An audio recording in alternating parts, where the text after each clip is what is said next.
Анда урматтуу бүгүнкү биздин вебинардын катышуучулары, силер саламатсыздарбы? Силер биздин вебинарга катышканыңыздарга чоң ыраазычылык билдирем. Биз Бишкектен ушул кошулуп атабыз сиздерге Zoom'га жана ушул түз эфирге. Бүгүн Пик Бишкек сиздер жакшы билесиздер, көбүңөр ушул маалыматты алдыңыздар, көп рассылка менен, Telegram каналдар менен, биздин социалдык тараптар менен Пик Бишкек жөнүндө көп токтолбойлу. Кыскасынан ушул бүгүн 30га жакын киши кошулду онлайн, бир киши офлайн келди, дагы ошол келип атышат. Кошула бериңиздер, кошулгула. Бүгүн ошол темабыз, вебинардын темабыз. Негизи жеке ишкердин финансылык пландоосу жөнүндө сөз болот. Бизде спикер катары ушул вебинарды алып барган Молдокулова Башарат, экономика илимдеринин кандидаты, доцент, финансылык сабаттуулук жана бизнес пландаштыруу боюнча тренер, ментор, биздин Пик Бишкектин ментору, консультант, кредиттик союздардын жана кооперативдин улуттук ассоциациясынын президиумдун мүчөсү, 3 китептин автору жана Пик акселерациялык программанын бүтүрүүчүсү. Сиздерге Башаратты көңүлүңүздөргө чакырам. Башарат, сөз сиздерде. Рахмат, саламатсыздарбы дагы бир жолу. Бизде онлайн, офлайн катышуучулар баарыңыздарга чоң рахмат. Биринчи эле сөздү баштаардан мурда бүгүнкү бизге ушундай мүмкүнчүлүк түзүп аткан Пик бизнес инновацияларды өнүктүрүү борборуна ыраазычылык билдирип коеюн. Искендер мырза, командаңыз менен сизге чоң рахмат.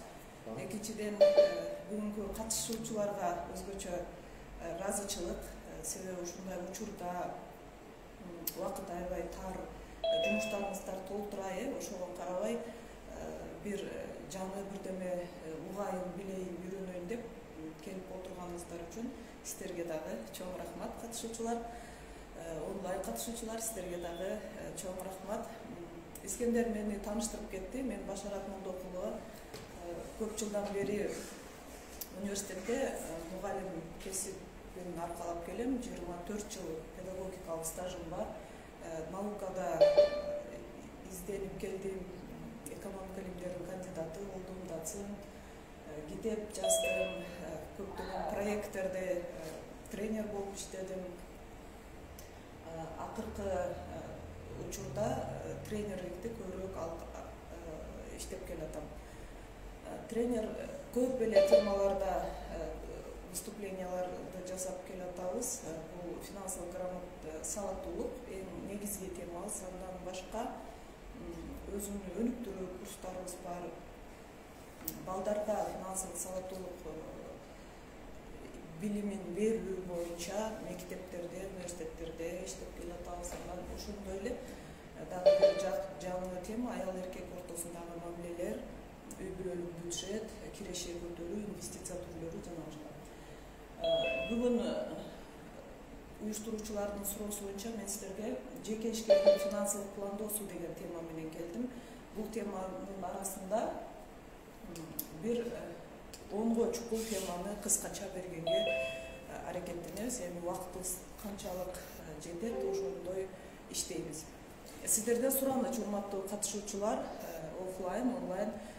Мен суроолорду бергенде мүмкүн болушунча активдүү катышсаңыздар, бизде сиздердин активдүүлүгүңүздөр мага аябай керек. Рахмат. Дагы суроолоруңуздар, калуу тилектериңиздерди дагы окуганга, дагы жооп бергенге аракеттенели. Анан формат кандай кылсак, суроо жоопту эң акырында берсек, эгер макул болсоңуздар, суроолоруңуздарды кыскача өзүңүздөргө жазып турсаңыздар, аягында суроо жооп кылалы.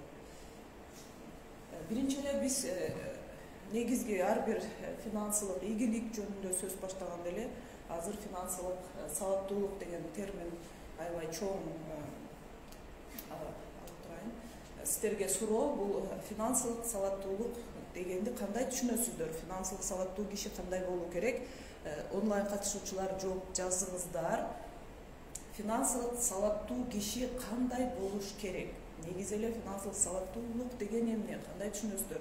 Кыскача жазыңыздар. Офлайн катышуучулар, сиздерде жооп болсо айтсаңыздар. Финансылык сабаттуу киши кандай болуш керек? Микрофонун азыр күргүзүп айтсаңыздар болот. Сабаттуулук деген адам өзү көп нерсени экономдоп, жакшы үнөмдөө. Так. Жакшы үнөмдөп өз энесине бар нерсесин иштетүү. Бар каражатты туура иштетүү. Макул. Жакшы. Жакшы. Дагы ушул чаттарда жазып атышат, акчаны башкарууну билүү, акчаны эффективдүү иштетүү деп жазып атат. Шавкат кайма финансылык сабаттуу адам эсептей билүү керек дейт. Каржылык маселелерди эффективдүү башкаруу дейт Сталбек. Эң туура. Сталбек, бардыңыздар, туура жооп бердиңиздер. Офлайн катышуучуларга да рахмат. Финансылык сабаттуулук бул ошол сиздердин болгон акча каражатыңыздарды туура башкара билүү. Бул да чоң наука, чоң илим. Ушул боюнча 2016 жылдан бери президенттин указы менен көптөгөн программалар иштелип келе жатат. Ошондой эле ар бир жерлерге барып биз ушул боюнча сабак окуп атканда чын эле финансылык сабаттуулуктун жоктугу өкүндүрөт да. Бирок азыр мына 5-6 жыл болду, бир топ жакшы ийгиликтерибиз бар. Жакшы. Анда финансылык сабаттуу адам бул эң биринчи максатын туура коюуну билиш керек да. Бизде эң негизги проблема адамдарда максат коюуну дагы туура билбейт экенбиз да. Максат коюу десе, көп эле кишилер айтат, толтура максатым бар дейт дагы. Макул, анда бир кагаз ручка алып, максатыңызды жазыңызчы дегенде кыйналып калышат да. 1-2 максат жазат дагы, көп болсо 4-5 болду. Ошондуктан сиздерден биринчи кеңеш максатты туура жазууну билишибиз керек. Демек, максат коюу үчүн биз биринчи кыялданабыз да. Сиздерге дагы суроо жооп кыла берели. Кыял деген эмне? Анда ошол боюнча дагы айтып берсеңиздер. Кыял, мечта орусчасы. Кыял бизге эмне берет? Айтсаңыздар. Саламатсызбы, эжеке? Кыялдануу бул ушул бир максатка карай, бир максат коюп, ошол максатка кантип экен деп да кыялданат да, жол издейт ошол максаткачы. Аны биз кыялдануу эле көпчүлүк учурда жол таппай калабыз. Кантип жеткенгечи, убакыт таппай, жол таппай, же акча таппай калабыз. Ошону кыялга жетүү үчүн биз финансылык сабаттуу болушубуз керек да. Эң туура айттыңыз, рахмат сизге. Сизге чоң рахмат. Демек, туура айттыңыз. Кыял бул бизге күч берет, дем берет, энергия берет, багыт берет, Кыялдын негизинде анан сиз туура айттыңыз, бизде максатка жетүү жөнүндө ойлонот экенбиз. Кыял менен максаттын бир эле айырмасы бар да. Кыял мисалы эч кандай убактысы жок, акча түрүндө бааланбаган эле биздин ойлорубуздун бардыгы кыял болот. Качан финансылык максат болот? Финансылык максат качан бизде мөөнөт койсок, Башкача дагы мындай жооптор жазышты. Сталбек жазат, жактырган нерсени каалоо дейт. Гүлмир айтат, кыял бизди эңсеген каалоо. Шавкат жазат, жол дейт. Кайыма жазат, өзүнө жок нерсеге кыялдануу. Мерим жазат, пландалбаган ойлор кыял деп жазат. Жакшы, сонун активность супер, молодцы. Мен аябай ыраазымын сиздерге. Бардык сурооңуздар, жоопторуңардын бардыгы туура. Кыял сиздер туура айттыңыздар. Мисалы, бир эле мисал келтирип коеюн. Мен машина алгым келет деген бул кыял. Качан максатка айланат? Качан гана биз мөөнөтүн айтсак, мисалы 6 айдан кийин же 1 жылдан кийин, анан стоимостты, акчасын дагы айтышыбыз керек да. Мисалы 1 жылдан кийин мен $10,000 Toyota үлгүсүндөгү машинаны алам. 3 суроого жооп бердик. Эмне, качан, канча сомго? 4-чү суроо бар максатта. Бул кайсы каражат булактардан түшкөн акчага мен алам? Көрдүңүздөрбү? Максатта азыр сиздерге мындай слайд даярдап койдук эле. Мына эң акырында каржылык максат 4 бурчтук түрүндө болот. 4 суроого жооп бериш керек. Эмне бул машина, Качан? 1 жылда. Канча сомго? $5,000 да сом менен айландырсак болот. И 4-чү суроо, кайсы каражат булактарынан ошол максатка жетем дегенде бизде конкреттүү финансылык максат болот. Сиздерге тапшырма кагаз ручка менен отуруңуздар, урматтуу катышуучулар, блокнот ручка алып алыңыздар, упражнение, практикалык өнүгүүлөр болот. Ошолордун баардыгын жазып алсаңыздар, сиздерге чоң пайдасы тиет деген ишеним бар. Каржылык максатыңыздарды жазыңыздар. 1 минут убакыт берейин. Максат жазыңыздар. Мына кандай максатыңыздар бар? Мен сиздерге кыял деген жокмун. Кыял бул сроку жок, акчасы жок, жөн эле кыял экен да. Путешествие делеп кыял. А сиздер конкреттүү бир өлкөнү жазып, качан барарыңыздарды жазып, примерно канча акча кететин жазсаңар, анан ошол акчаны кайдан алам? 4-чү суроо эң кызыктуу суроо да.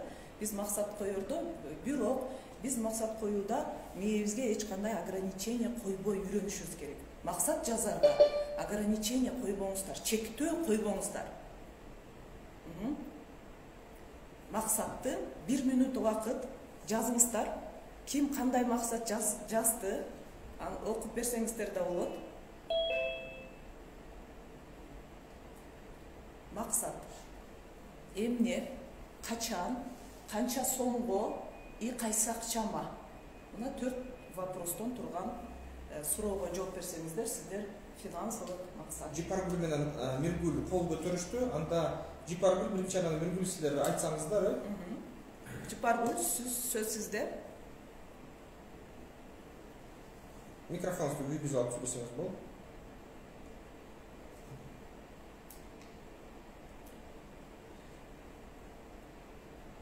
Жипаргүл, биз сизди укпай атабыз. Анда Жипаргүл кошулгуча Миргүл сиз айтсаңыздар болот. Макул, рахмат. Саламатсыздар, болот да? Да, болот. Миргүл, айтып бериңиз. Мен ошол көйгөйгө катышып жүрүп грант алганмын. Азыр ушул мезгилде машинканы көйттүм. Көрүнөт керексиз. Анан азыркы эң маанилүү биринчи максатым дагы бирөөсү финансылык ошол билимимди өстүрүп, банктар жөнүндө түшүндүргөн суроолорума билип алуу үчүн келдим. Ошол катышатам сиздин. Жакшы, Миргүл. Кандай максаттарыңыз бар? Кыскача айтып кетсеңиз болот. Финансылык максаттар. Ошол финансылык максат дагы каражатты көбөйтүп, банктан азыр учурда пайызсыз кредиттер бар экен, ошол жөнүндө маалыматты жакшы беришпейт экен. Балким сиздердин жакшы маалымат ала аламбы деген ойдон катышып атсаңар. Башка эч кандай максатым жок, ушуну эле көтөрүп көбөйтүп кетүү. Бизнесиңизди кеңейтүү экен да, кыскача. Дагы жакшы, дагы офлайн катышуучу сизге сөз. Мен да бир чоң максатым бар эле. Да бирсе ошол эки этажный кылып үй салайын деген максат. Эки этаж үй салуу максат конкретно. Мен жолдорун эме кылсам, мен өзүм бизнесте кылам. Анан кийин дыханчылык эме кылып, Майлина деген эмени быйыл баштап койдум. Кудай буйрса бизнесимден ага жетпейт экен. Эки этаж үй салыш $20 000 кетет экен. Анан ошого эме кылсам, бир жылда жетпей тургандаймын. Бир 2 жылда жарым бизнесте эмесин эме кылып, калганынан дыханчылык кылып, Майлина деген эме бир жерге эгип көчөт кылып эме кылып атам, чоң. Ошол буйрса бир 2 жылда $20 000 эки жактан болсо болот деген бул эми чоң эле максатым. Бир максат. Анан дагы майда максаттарым бар. Алардын баарын тетрадь алып, баарын жазып коюп, жазып жүрөсүз, максат жазып жүрөсүз. Колдонуп жүрөм, бирок ошолордун бир 20-30 максат жазып койсом бир жылга. Ошонун 20-30 баары болбойт го, эми жарымдан көбүрөөгү аткарылып калат да. Майда чүдө эмелерди жазгандачы, ошону дайым. Финансылык сабаттуу кишилер келиптир бизге. Алар дайыма максатын жазып жүрүшөт экен. Сиздерге дагы ушундай кеңеш, андан ары чоң максат, чоң план жана кичинекей план. эң туура. Чоң план бул жылдык эми ага ойлогон менен жетпейт. Кичинекей максаттар бар, эртең муну кылам, бир жумадан кийин муну кылам, 10 күндөн кийин болот. Рахмат, сонун. Сиздин микрофонуңуздар күйдү, сиз сурооңузду берсеңиздер болот. Максат. Азыр максаттарды деле айталы. Саламатсызбы Жапаргүл? Саламатсызбы. Бир жолу мен дагы өзүмө максат койгонмун. Азыркы учурда мен кичинекей өзүмдүн азырынча кичинекей дүкөнүм бар. Ошону максатым чоң кылып кандай деп десем, ошондой чоң бир дүкөнгө жетем деген оюм бар да. Ошондуктан мен дагы ошол максатта булар кичинекей эле максатта, ошол чоң максатка жетиш үчүн мен силердин эмеге катышып атамын. Ошо кандай дагы максаттарды үйрөнсөк, мына каржылык жактан биз өтө эле кыйналып калабыз да. Ошол максаттарга мен кирдим, мына эмне катышып атам силерге.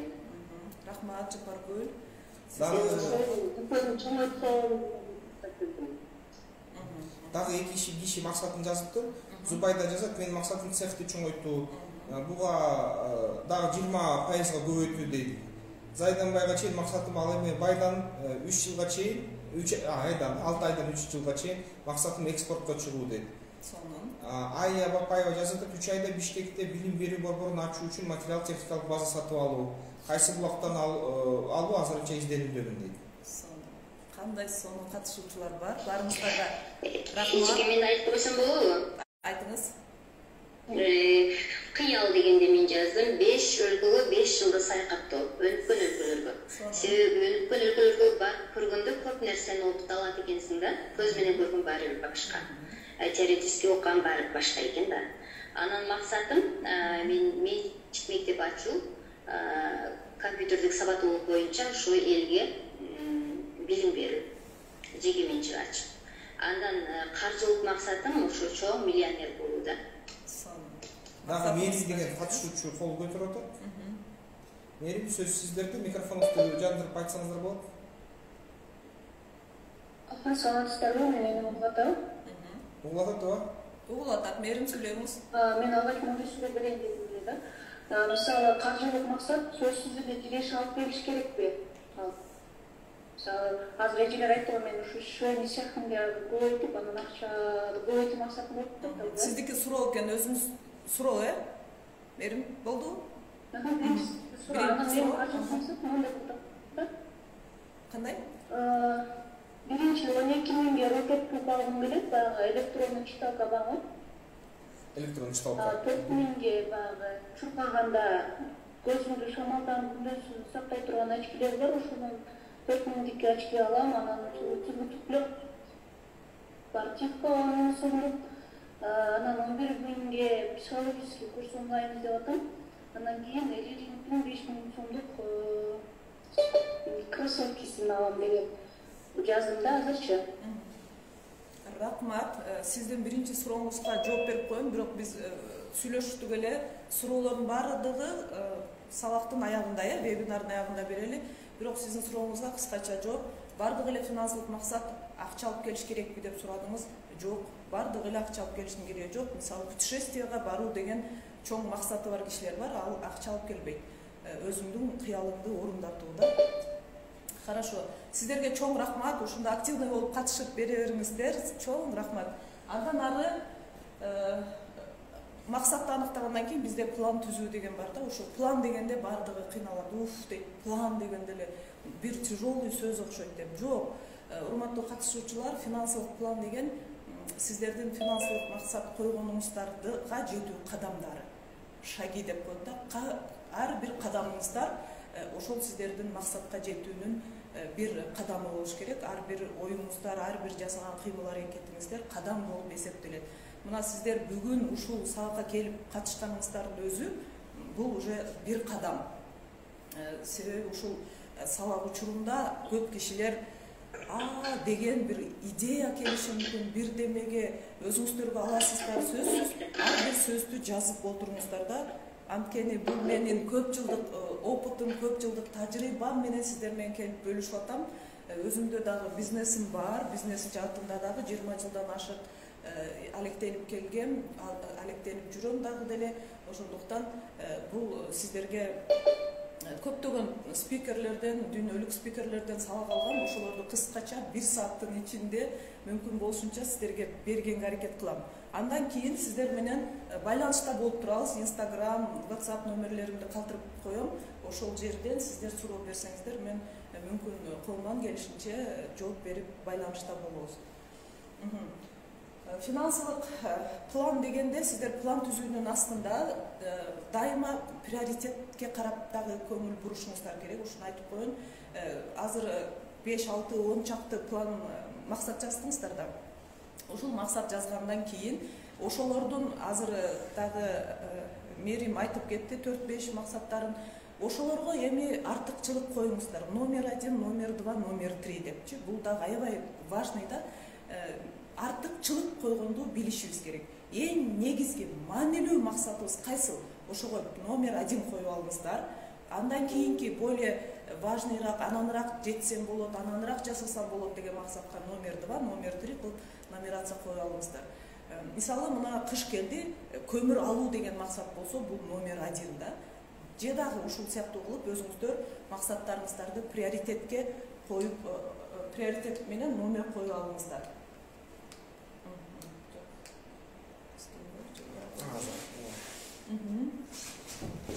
Андан кийин бизде убакыт сөзсүз бул чектелгендиктен кичине батыраак ылдамдайлы. Сиздер менен ушул максаттарга жетүү үчүн акча каражаты керек экен деген ойго келдик. Азыр эле эми ушул акча каражаты каяктан келип чыгат? Ушул чоң маселе, чоң вопрос. Бул сөзсүз Киреше булактары, сиздер менен доскада иштеш керек болуп атат. Сиздерге доска көрүнөт бекен? Азыр мен угулуп атат да, жакшы эле. Киреше булактары деп жазайын. Сиздер бардыңыздар, микрофондорду иштетип алыңыздар. Кандай Кирешенин түрлөрүн билебиз? Сиздер айтыңыздар, мен бат-бат жазайын. Байке кошулуңуз, офлайн катышуучулар, онлайн барыңыздар, активдүү. Кирешелер. Эң чоң киреше айлык акы, айлык акы дагы. Бар нерсени сатып пайдалануу. Сода сатып, сода дагы. Малчарга.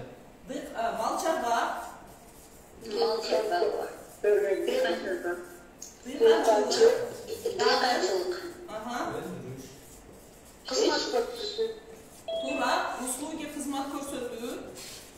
Дагы, бат-бат. Кандай сиздердин үй-бүлөдө Киреше булактарыңыздар бар? Производство. Производство, өндүрүш. Каражаттар. Депозит. Сону депозит. Дагы эстедиңиздер депозиттен кийин эле? Дагы кредит бул Киреше болуп эсептелбейт. Ошондон кишилер пайда алып Кирешени алышта так алчу. Аманаттар банкы. Аманаттарды сактайбыз. Депозит, мына депозит жаздык. Дагы дивиденд барбы, дивиденди? Баалуу кагаздардан дивиденди. Акция, облигацияларда дивиденд алабыз. Дагы квартплата, аренда плата деген барбы? Аренда. Жерди арендага берсек болот, машинаны алып арендага берип койсок болот, Дагы таксиге Дагы эстеңиздер?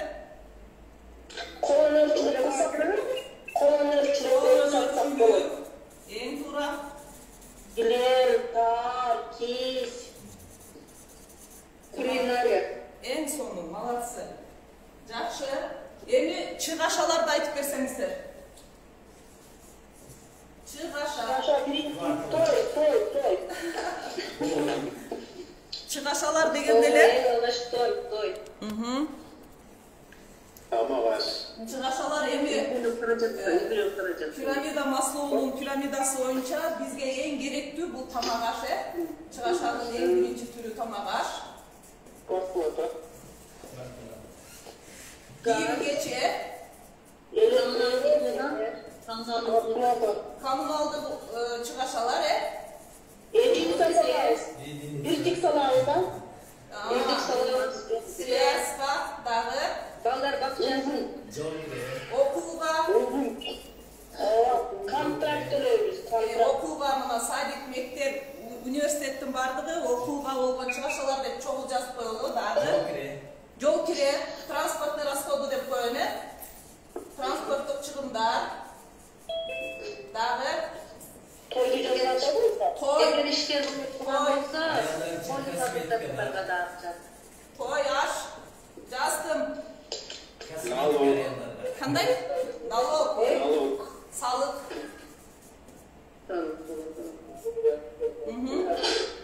Дагы кандай чыгымдарды билесиздер? Запчасть, бензин. Запчасть, бензин, так. Бул транспорттук чыгашаларга кошуп коюлду ошолорду. Транспорттук чыгашалар, бензин, машина оңдоо, той аш, мероприятиялардын бардыгы бул той ашта болсун жана башка. Ден соолукту чыңдоо,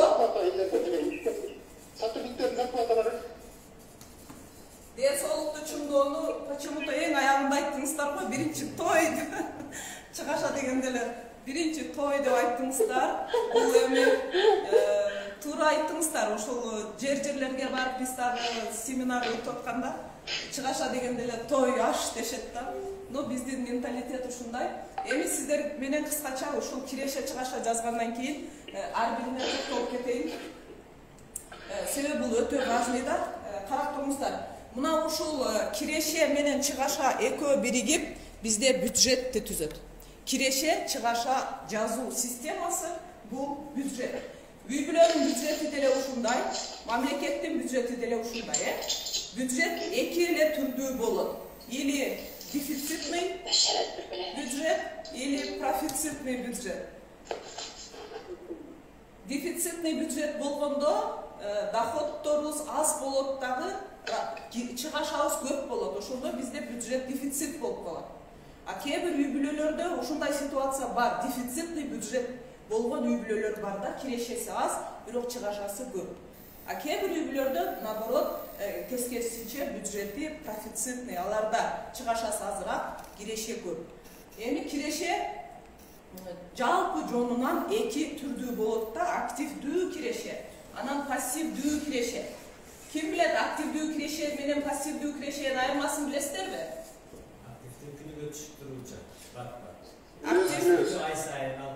Актив чоңтокко акча алып келет, пассив акчаны кетирет. Жок, сиз кичине башкачараак. Иштесең да кетип турчу акча, пассив. Эң туура. Должен зарабатывать. Эң туура. Активдүү киреше бул биздин участиябызды талап кылат да, өзүбүз иштеп, анан акча алсак бул активдүү киреше. Ошол эле айлык акыбыз, кызмат көрсөтүп атабыз, ушулар мал чарбачылыгында иштеп атабыз, дыйканчылыкта иштеп атабыз, активдүү иштейбиз. Кээде даже сезон келет, түнү күнү иштеп калабыз. Ушунун баардыгы активдүү киреше. Ошондой эле пассивдүү киреше бар. Сиз туура айттыңыз, катышуучу пассивдүү киреше иштесең да иштебесең да киреше түшүп турат. Бул пассивдүү киреше. Кыймылсыз мүлк десек болот, Эң туура. Кыймылсыз мүлктү алып койдуңуз дагы, квартира киргизип койдуңуз, квартиранттардан сизге акча түшүп турат, бул пассивдүү киреше. Арендага жерди алып, арендага берип койдуңуз, ал пассивдүү киреше. Техникаларды, чоң бир эмелерди арендага берип коюп, киреше алсаңыздар болот. Банктан депозит ачып коюп, ай сайын же бир жылда бир жолу киреше алсаңыздар болот. Баалуу кагаздар, акция, облигацияларды алып коюп, сиздер дивиденд алсаңыздар болот. Ушулардын баардыгы пассивдүү киреше экен. Эми сиздерге суроо: активдүү киреше жакшыбы же пассивдүү киреше жакшыбы? Пассивдүү киреше жакшы. Туура. Эмне үчүн? Себеби дегенде жерде өзүбүз баштап иш баштап койдук, анан каалаганда керектүү маалда акчаны алып.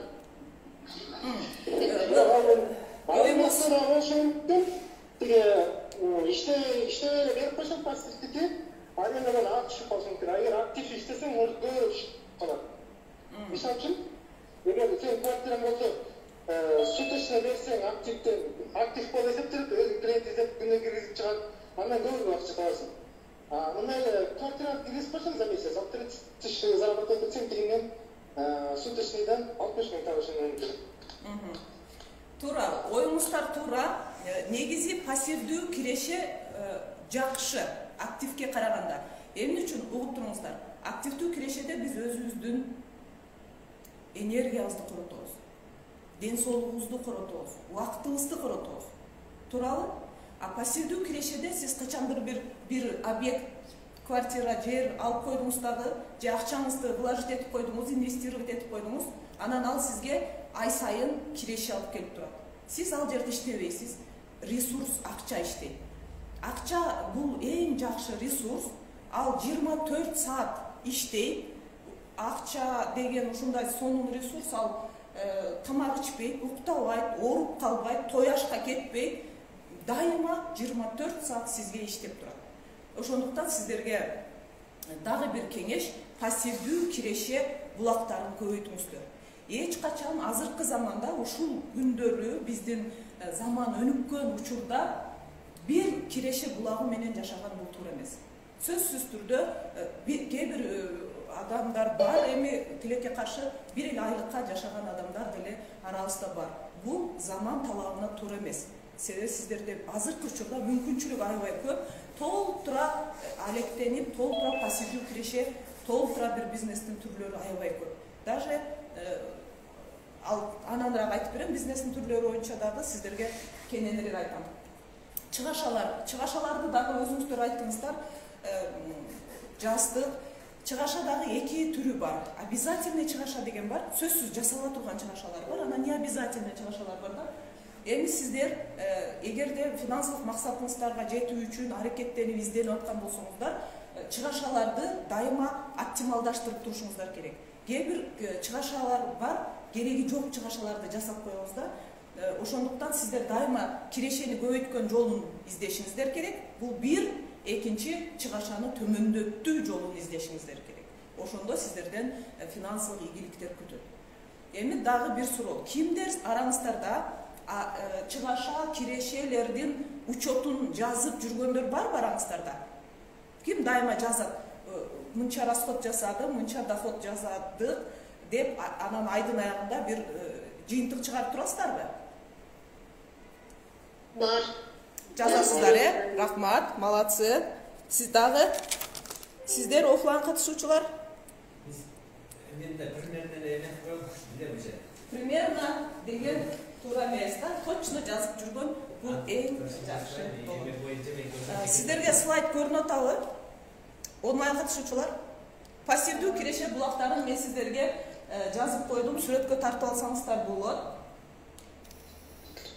Пассивдүү киреше булактары көрүнүп атабы? Жооп берип койсоңуздар. Ооба, көрүнүп атат эжеке. Көрүнүп атат. Мен сиздерге айтып кеттим. Пассивдүү киреше лучше, чем активный, потому что айттык, активдүү киреше биздин эле энергиябызды коротот. Өзүбүз чарчайбыз, иштейбиз. Ага караганда, мына карасаңыздар, пассивдүү кирешелерди түзүп койсоңуздар, несколько жок дегенде машина алып арендага берип койсо болот экен, же баалуу кагаздарды алып койсок болот, же инвестиция кылып койсоңуздар болот. Ошондон киреше ала берген эң жакшы. Эми бул киреше булактарынын ар биринин өзүнүн риск тобокелчиликтери да бар да. Эми Башарат айтты деп эле бир киреше булагын алып коюп эртең күнү тиңдей мындай болуп кетиши мүмкүн. Ошондуктан мага бизнес консультант катары көп кишилер кайрылат, менде 100 000 сомум бар эле, же 200 000 бар эле, каяка салсам болот, айтчы деп. А мен кандай, эмне деп жооп берем? Мен айтам, готовый рецепт жок, даяр рецепт мен эч кимге айта албайм, бере албайм. Себеби ар биринин өзүңүзгө карата рискиңиз болот депчи. Менде эми ушулардын арасынан 7-8 доходум бар, пассивный доходум 11 болчу, азыр 9-уну калтырдым. Пассивдүү киреше булактарын ачардан мурда ар бириңиздер анализ жасаңыздар, өзүңүздөрдүн киреше булагыңыздарды тобокелчилик, канча акчаны коротконго, жоготконго даярсыз. Мына ушул вопростон баштаңыздар. ошол акчаны влажт эткенде кайра возврат болбой калса эмне болот деген суроолордун баарын анализдеп, анан пассивдүү киреше булакты түзүп коюңуздар. Жерди алып арендага берип койгон, мисалы коммерческий помещенияларды азыр арендага сдавать этип койгон аябай популярно, ошолорду дагы жасасаңыздар болот. Эми суроо жоопту аягында кылалы. Түшүнүп атам, аябай сурооңуздар көп болуп атат. Бирок сиздерди убакытыбыз кичине тардап Искендер Жагабековду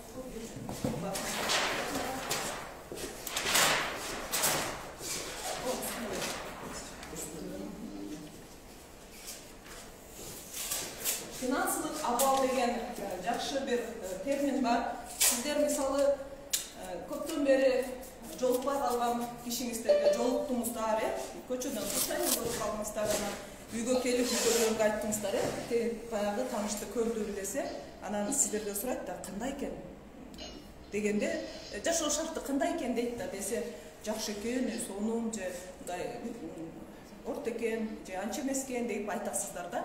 Мына ошол финансылык абал, жашоо шарт жөнүндө сөз болот да. Финансылык абалдын 4 этабы бар да. Азыр формулаларды жазабыз, блокнот ручкаңыздарга жазып алыңыздар. Сиздер дагы оларга катышуучулар дагы киреше чыгаша деп коем, мына К, Ч көрүнүп атабы сиздерге достор? Жок деп койсоңуздар. Көрүнбөй эле? Жок, көрүнбөй деп айтчакшы. Азыр чоң айтып алам. Так. Чоң айтып бериңиз. Мына биринчи формула кирешеден чыгашаны алганда карыз. Ушул формула менен дагы тилекке каршы кээ бир үй-бүлөлөр жашайт да. Мисалы, доходуңуздар, кирешеңиздер бир айда 20 000 сом, анан 30 000 чыгаша кылдыңыздар. 30 000 чыгаша болгондо сиздер эмне болуп калдыңыздар? 10 000 сом карыз. Бул айда 10 000 сом карызды бир жактан алдыңыздар. Эгерде абал өзгөрбөсө, ситуацияңыздар ошол бойдон калыпса, анда кайра эле 20 000 доход таптыңыздар дагы, расходду кайра эле 30 000 кылсаңыздар, карызыңыздар уже 10 эмес качы болот, 20 000 болот. Ошол уровеньде, ушул темпте бара берсеңиздер, анда барып долговая ямага түшөт да. Ушул формула менен жашасаңыздар, же араңызда бизнес жасагандар дагы, даже бизнесиңизде ушул формула менен иштеп аткан болсо, анда бул банкротство. Формула банкротство, современный тил менен айтканда, формула банкротства. Долговая яма деген сөз орто кылымдарда келип чыккан экен. Эгер орто кылымдарда сиздер билесиздер, ар бир чоң шаарлардын ортосунда рынок болгон, базар. Ошол базарда маалымат алмашкан, падышалардын буйруктарын угушкан, указдарды окугандагы айылдарга тараткан ошондой бир маалымат алмашкан центр болгон да базар. Ошол базардын так ортосунда илгери яма казып коюшкан экен дагы. Ошол ямага карызын төлөбөгөн аябай ушундай тажаткан деп койсо болот, ошолорду алып барып ямага салып коюшту экен. Анан ал ямада күн суук болобу, кар жаап атабы, ысык болобу, ямада жаткан ачка бир нече күн ошол ямада жаткан, бул ошол карыз төлөгөн кишини ошентип жазалаган экен. А башкаларга сабак болгон, башка кишилер өтүп баратып, көрөт дагы өзүнө сабак алат. Мен ушундай болуп калбайм, кой карыздарды бериш керек экен, бербесем ямага түшүп калам деген сабак болгон. Дагы экинчи сабак, ушул кишиге башка карыз бербеш керек экен деген сабак болгон. Көрдүңүздөрбү? Просто болгон мурда. Эми азыркы кезде антип яма казып, ямага салган киши жок, бардыгы мыйзамдуу түрдө. Бирок долговая яма деген термин азыркыга чейин бизге түшүнүктүү да. Значит, долговая яма десе эле биз ойлойбуз банкрот болуп кыйналып турган жөнүндө ойлонобуз. Эгерде ушул формула менен жашаган үй-бүлөгө кандай совет айтат элек? Алар кирешелерин дайыма жогорулаткан жолдорун издеш керек. Киреше жогорулатам деген адамга, издеген кишиге тапса болот. Чыгашаларын төмөндөтүш керек. Экинчи жол. Чыгаша, биз жана айттык, чыгашанын түрлөрүн жазганда айттык. не обязательный расходтор бар, кереги жок жасабай турган расходтор бар, ошону пока жасабай турабыз. И жасай тургандарды дагы кичине азайтабыз дагы финансовая диетага отурабыз. Ушундай термин бар, мен силерге бүгүн көптөгөн терминдерди берип аракеттенейин. Финансовая диета. Эми диета деген сөз барыңыздарга эле маалым, сиздер диетаны билесиздер. Диета бул өзүн ограничивать эткен, да, туурабы? А финансовая диета деген именно ограничение в расходах. Эгер сиздердин жашоо, финансылык абалыңыздар мол ситуацияда болсо, сиздер финансовый диетага отуруп коюшуңуздар керек. Эгер доходуңуздар аз болуп, расход көбөйүп баратса, диетага отурасыздар. Бул деген сөз расходту дайыма контролдоп турасыздар. Контролдош үчүн учет надо вести, жазыш керек. Жазганда гана анан контроль болот да. Эгер сиздер жөн эле примерно билем деген кишилер сөзсүз түрдө кичине абалы кыйыныраак. Четко жазыш керек. Күнүгө жазып, айдын аягында бир жолу өзүңүздөр отчет берип коюңуздар. Кандай болуп атат абалым депчи. Экинчи формула, кичине жакшыраак формула. Ушул киреше менен чыгашкаларды келипкенде 0 калат. 0. Мисалы, бул формула менен да көп кишилер жашайт. 30 000 доход калат примерно. Кайра айдын аягына чейин 30 000 түгөтөт дагы. Айдын аягында 0. Кайра жаңы айлык алат, кайра коротоп, кайра 0. Бар бараңыздарда ушундай. Бул формула финансылык туруксуздук формуласы. Эмне үчүн туруксуз? Себеби карап туруңуздар, кокустан бир чыгаша, күтүлбөгөн чыгаша болуп калчу болсо, анда биз карыз алабыз. Туурабы? Потому что карыз албасак бизде эчтеке чогулткан накоплениябыз жок, 0. Айдан айга эптеп жашаган адамдар күтүүсүздөн бир чыгаша болуп кетчү болсо карыз алабыз. Эгер ошол ситуация дагы кайталанса, дагы карыз алабыз дагы эле, биз бул формулага түшүп калабыз да. Биринчи формула банкротствого бир эле кадам. Ошондуктан бул туруксуз абал. Эгерде сиздер ушул формула менен жашасаңыздар, анда совет кирешени көтөрүү, чыгашаны азайтуу. Дайыма ушул моментти ойлонуп жүрүшүбүз керек. Финансылык ийгиликке жетем десеңиздер, финансылык ийгиликтүү адамдар оожок чыгаша кылышпайт. Дайыма чыгаша контролдо болот. Эми чыгашаны контролдогон бул отдельный чоң тема, ага мүмкүн дагы бир жолу токтолобуз. Үчүнчү формула киреше менен чыгашаны алгандан кийин кандайдыр бир дельта ашат. Бул уже жакшы, караңыздар. Мисалы 30 000 доход алды, 20 000 короттук, канча акча ашты? 10 000 сом акча ашты. Бул дельта. Кийин кайра бир 30 000 алды, 20 000 короттук, дельтабыз канча болду? 10 000 уже 20 000 болду, туура жооп беребиз. Ошол 20 000 болуп, кайра 30 000 болуп көбөйгөндө биз эмне кылабыз? Ушуну кайра чыгаша кылып туруп 0 кылып коебуз. Мына ушул формула менен дүйнөдөгү 80% адам жашайт дегенде. Кичине акча чогулттук, расход кылдык, кичине акча чогулттук, машина алдык, кичине чогулттук, телевизор алдык, кичине чогулттук, телефон алдык. Ошентип атып, кайра эле 0. Бул жерде бизге эмне жакпайт? Биз финансисттерге 0 деген сан жакпайт. 0 бул жок деген сөз.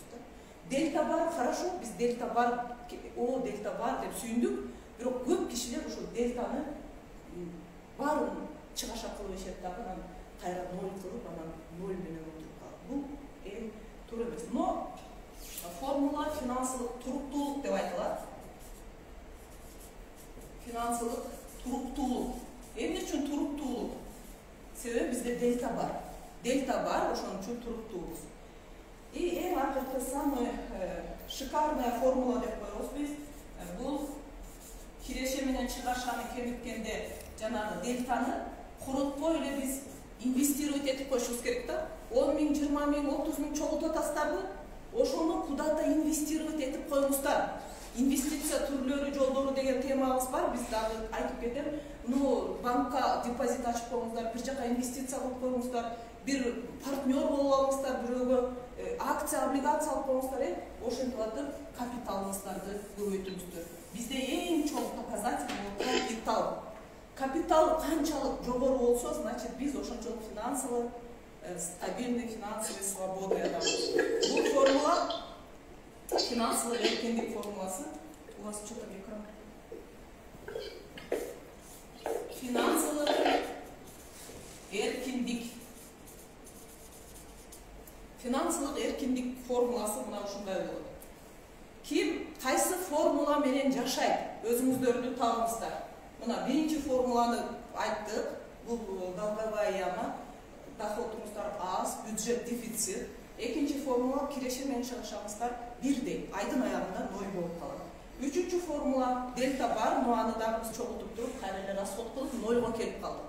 Бул дагы финансылык термин менен айтканда туура эмес формула. Себеби бизде эң жыйынтык жок да 0.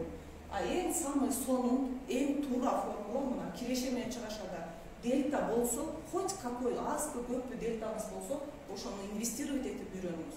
Бизде көп эле кишилер бар, көп доход табат, бирок дельтаны дагы чогултап, кайра эле 0го бара берет да. Андай семьялар көп. Ошондуктан сиздерге мындай суроо, 100 000 киреше тапкан киши байбы, же 60 000 киреше тапкан киши байбы? Суроо, аудитория жооп бериңиздер. Калай дейсиздер? Акчаны ким кандай көрөт? Ошого карап. Эң туура. Искендер, экран. Экранга чыгып. Демек, биякта офлайн катышуучулар суроо жооп берди. Канча доход тапканга карабайт экен? Кандай туура бөлүштүрүүдөн зависит этет дейт. Кээ бирөөлөр бар 100 000 айлык өзү алат, 100 000 аял алат, бирок айдын аягы 0. Себеби алар туура эмес колдонот, акчаны туура эмес колдонот. А биз биринчи эле сиздер менен айтып кеттик, финансылык сабаттуу киши бул акчасын туура пайдаланат. Туура пайдалануунун бир жолу сиздер кичинеден акчаны бөлүп арттырып алып, куда-то вы должны инвестировать. Ошол боюнча дагы анан айтып берем. Эми киреше чыгаша финансылык абал формулалардын баарын айткандан кийин сиздерге финансылык жаздык жөнүндө айтып кетейин. Финансылык жаздык сиздерге кайтарып коеюнчу. Финансылык жаздык деген терминди ким уккан, кимде финансылык жаздык бар үйүндө? Сизде барбы? Сиздерде? Уккан эмессизби? Финансовая подушка безопасности. Страховка. Страховка, туура. Дагы запас акча, Дагы? Финансылык жаздык деген укканды. Туура, форс-мажордо запас акча ар бир үйдө болуш керек, эң туура. Бирок на черный день деген сөздү айтпайбыз, Эгерде сиздер на черный день деп акча чогултсаңар, анда ошо черный день болуп калышы мүмкүн да. Ошондуктан на черный день дебей эле биз финансылык запас акчаны үйдө же банкта счетубузда кармашыбыз керек. Бирок суроо, канча өлчөмдө кармасак болот акчаны? Финансовый подушка безопасности канча болуш керек? Күчүнүн жетишинче. Дагы кандай жооп бересиңер? 20% от дохода. 20% от дохода, дагы? Катада саталасы болот. 6 айлык запас болуш керек да. 6 айлык. Өз адамы 6 айлык доход. Мен дагы ошол тейин дедим, 6 ай бир турса. Эмне үчүн 6 ай? 6 айга жетчү. Хорошо. Суроо жообуңар туура. Экинчи эмне үчүн 6 айга?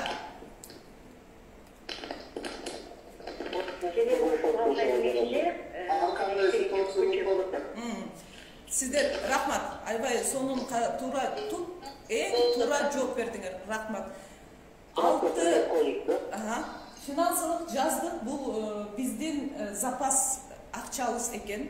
Ошол 6 айга кеткен биздин расходторубуз, доход эмес, расход. Мисалы, бир үй бүлө бир айда канча расход жасайсыздар?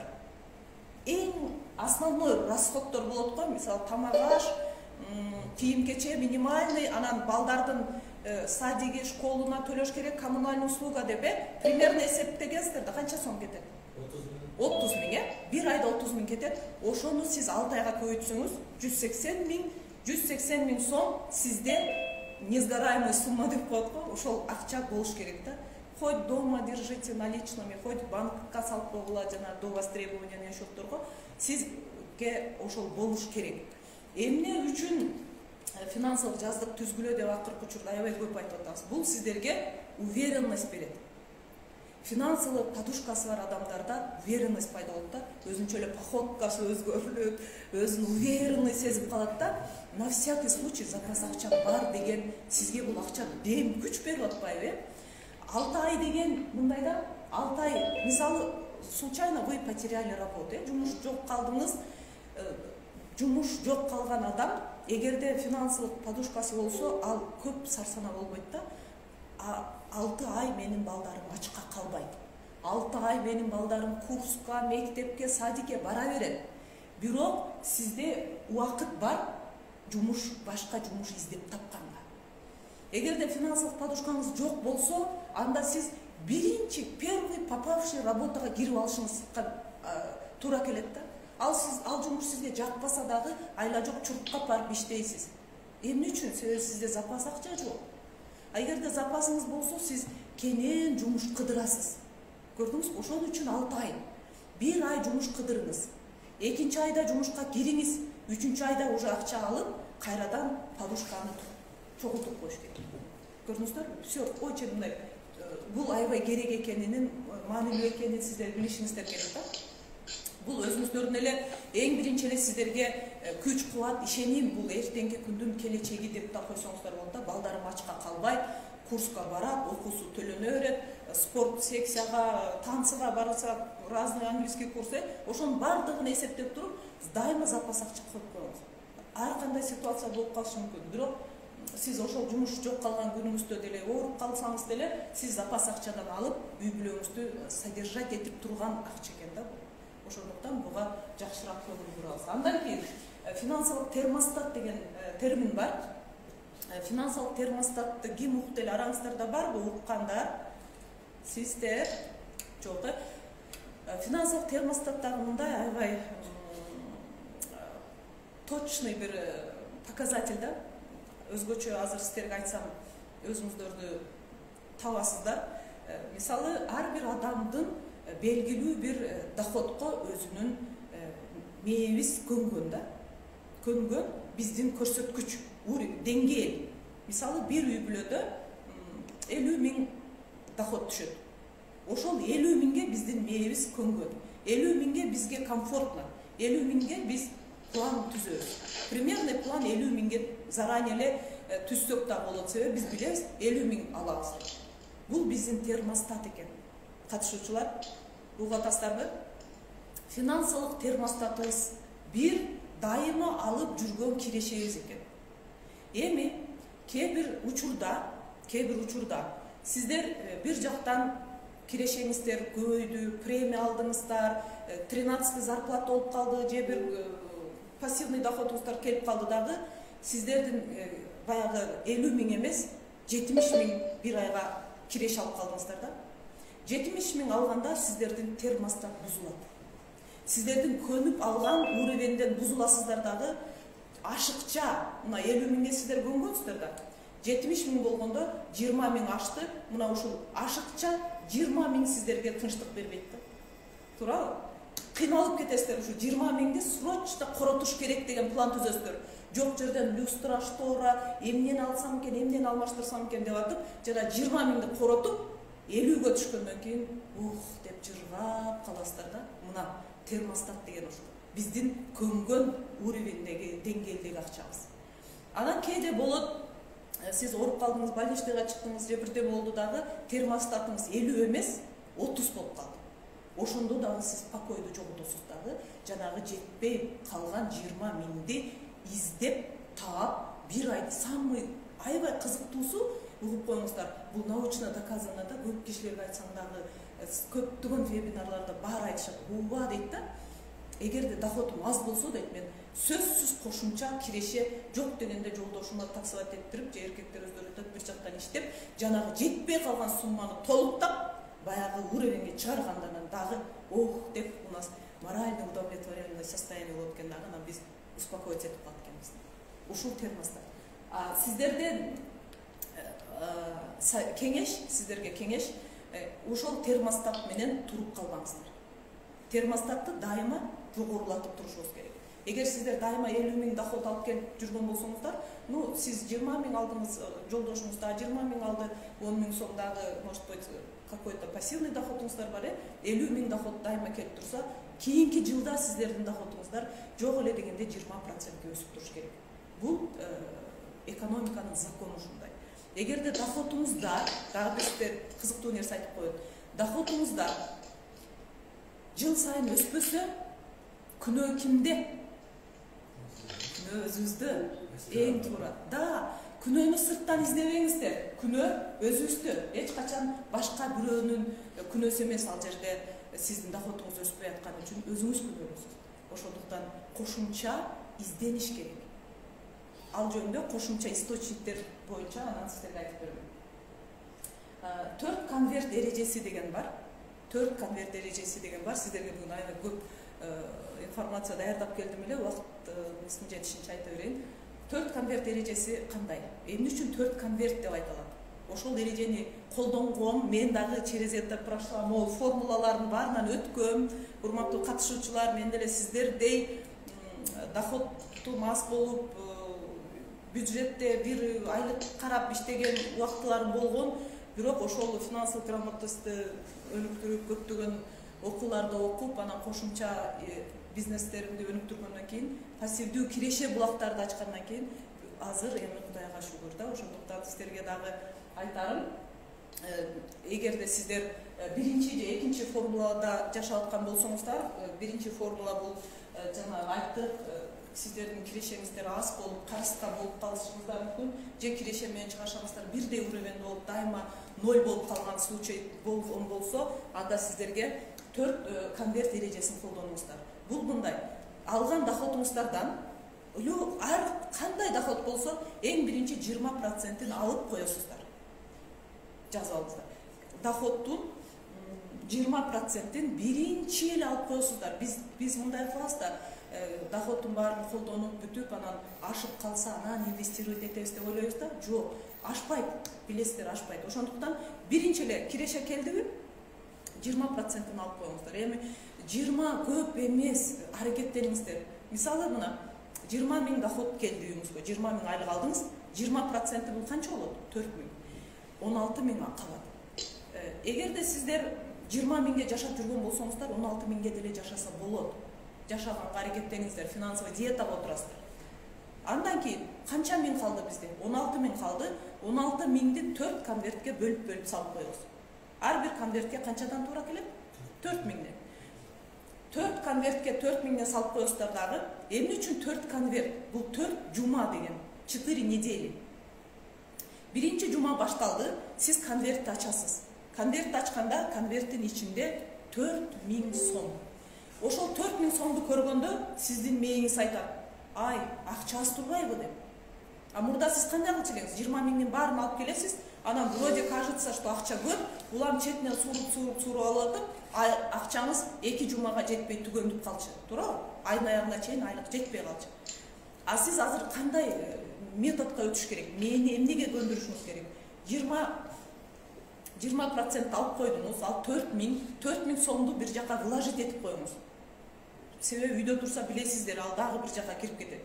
Бир жака вложить этип койдуңуз, андан кийин 4 конвертке 4 000 саласыз дагы. Биринчи жума башталганда конверт ачаңыз 4 000 сом. 4 000 сомду көргөндө мээңиз өзү айтат: "Акча аз экен, давай экономдойлу" дейт.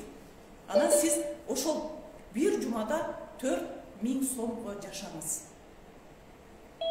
Анан самый таң калыштуу нерсе, бул практикада да өткөнбүз да. Мен ушунча экономить этип атып, сиз жана бир жумада 4 000-ның баарын коротпой, 3 000 коротуп, ошондо 1000 сомду дагы экономить этип калган случайлар болот. Анан кийинки жумада кайра экинчи конверт ачасыз. Экинчи конверт ачканда 4 000-ди көргөндө мен кайра айтат: "Акча аз."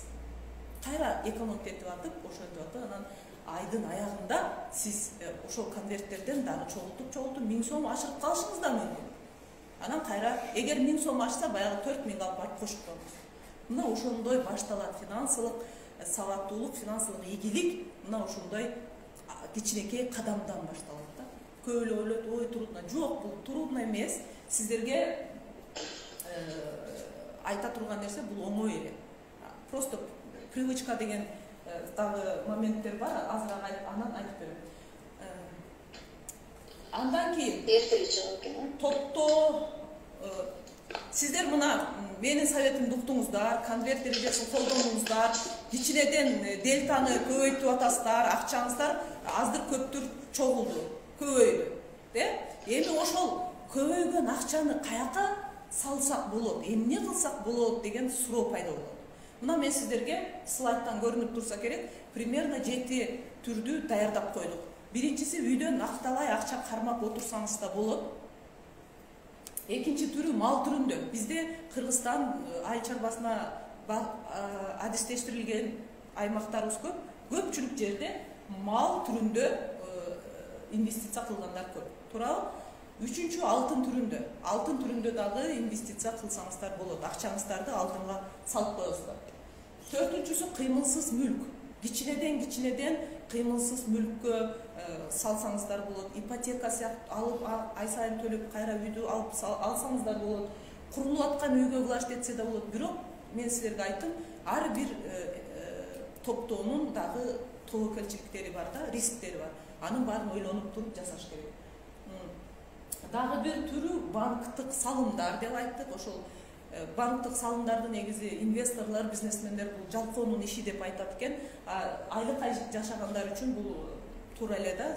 Себеби башында акчаңыздар аз эле, аны менен чоң бизнести баштаганга кыйынчыраак болуп калат. Ошондуктан сиздер банкка салып чогулта берсеңиздер болот. Анын үстүнө банктан дагы сиздер депозит процент доход аласыздар.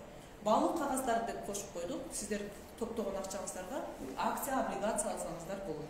Аны дагы эгер убакыт болсо мен сиздерге айтып берем. Кайсы акциялар Кыргызстанда бар, каяктан алсак болот, айырмалары кандай. Ар бир топтоонун мына 7 түрүн жаздык, бул жерде 7 түрүн көрсөтүп атабыз. Ар биринин плюсу, минусу бар. Урматтуу катышуучулар, бардыгында сөзсүз түрдө плюстары бар, сөзсүз түрдө минустары бар. Слайдка мен банктагы депозиттин түрлөрү деп отдельно көрсөтүп койдум. Депозит деген көп адамдарга ыңгайлуу да, ыңгайлуу. Себеби өзүңүз өкмөттө иштесеңиз же айлыкка иштесеңиз же балдар менен үйдө отурган болсоңуз, сиз бир жака чыгып бизнес кылганга шартыңыз жок болсо анда сиз чогулткан дельтаңызды банкка хотя бы сала бериңиз да, пока чогулуп турсун. Депозиттин негизги 3 чоң түрү бар, андан кийин ар бири өзүнчө бөлүнүп кетет. Ошол 3 чоң түрүнүн бири мөөнөттүү депозит, бул срочный, от слова срок. Срокко саласыз, 1 жылга, 3 жылга деп банктын келишимин түзүп, ошол боюнча акчаны саласыздар. Анан айтылган срок бүткөндө кайра акчаңызды кирешеси менен кошо аласыздар. Экинчи топтоо депозит, бул накопительный, бул жерге улам салып турсаңыздар болот.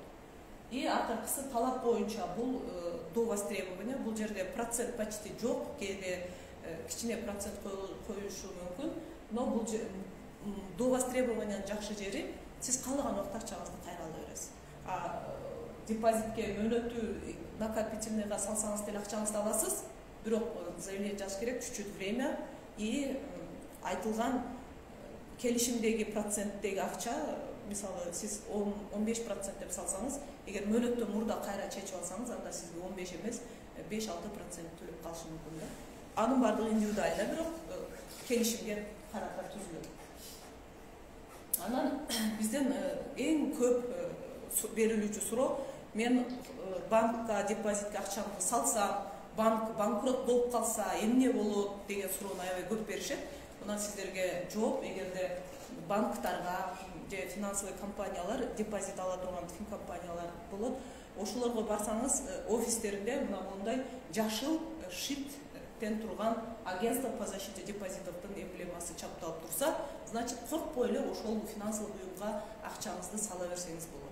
Эгерде в случае банкротства сиздерге ушул агентство 200 000 сомго чейин төлөп берет да. Бир минусу бар, 200 000 деген ограничение бар. Буну кичине көбөйтөлүү деген жумуштар болуп атат, ал боюнча иштеп атышат, но бирок азырынча 200 000. Ошондуктан кандай жыйынтык чыгарса, бир банкка 100 000, 150 000 салып койсоңуздар болот да, андан көп эмес. Миллион салсаңыз деле болот. Бирок эгерде сиздин ошол салган банк, Кудай сактасын, банкрот болуп калса, сизге миллион кайтпайт да, 200 000 эле кайтып калат. Ну, кандай выход тапса болот, конечно, если ошол банк сизге аябай жакса, анда сиз жолдошуңузга, балдарыңызга, кыздарыңызга оформить этип, бөлүп несколько физлицого салып койсоңуз болот. Анан в случае банкротства каждый физлицого акча кайтарылат. Ошондуктан ушул дагы сиздерге керектүү маалымат. Андан кийин карыз деген теманы дагы айтып кетпесем болбойт. Карыз деген бул чоң оор тема. Суроом сиздерге, ким карыз алды эле? Сиздердин араңыздарда барбы карыз алгандар? Мен өзүм деле бар. Себеби мен алам, өзүм эле бизнеске салам да. Эми карыз товар материал алам.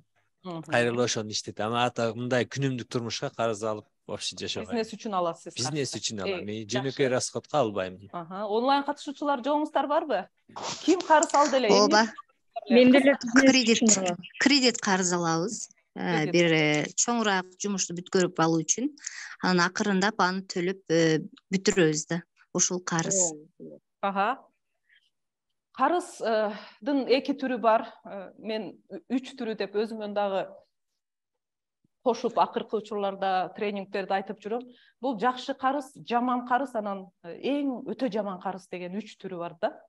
Жакшы карыз бул сиздер өзүңүздөр жана айтып атасыздар, эгерде бизнесиңиздерге кеңейтем деп карыз алып, кредит алып, эми карыздын түрү эле кредит, достордон, туугандардан алган карыздар, но эң чоң көлөмдө бул кредит. Азыр аябай бизде кредит алуу деген дагы өзүнчө темаларыбыз бар, эмнеге көңүл буруш керек деген темаларыбыз бар. Анын баарын убакыт болсо айтып берейин.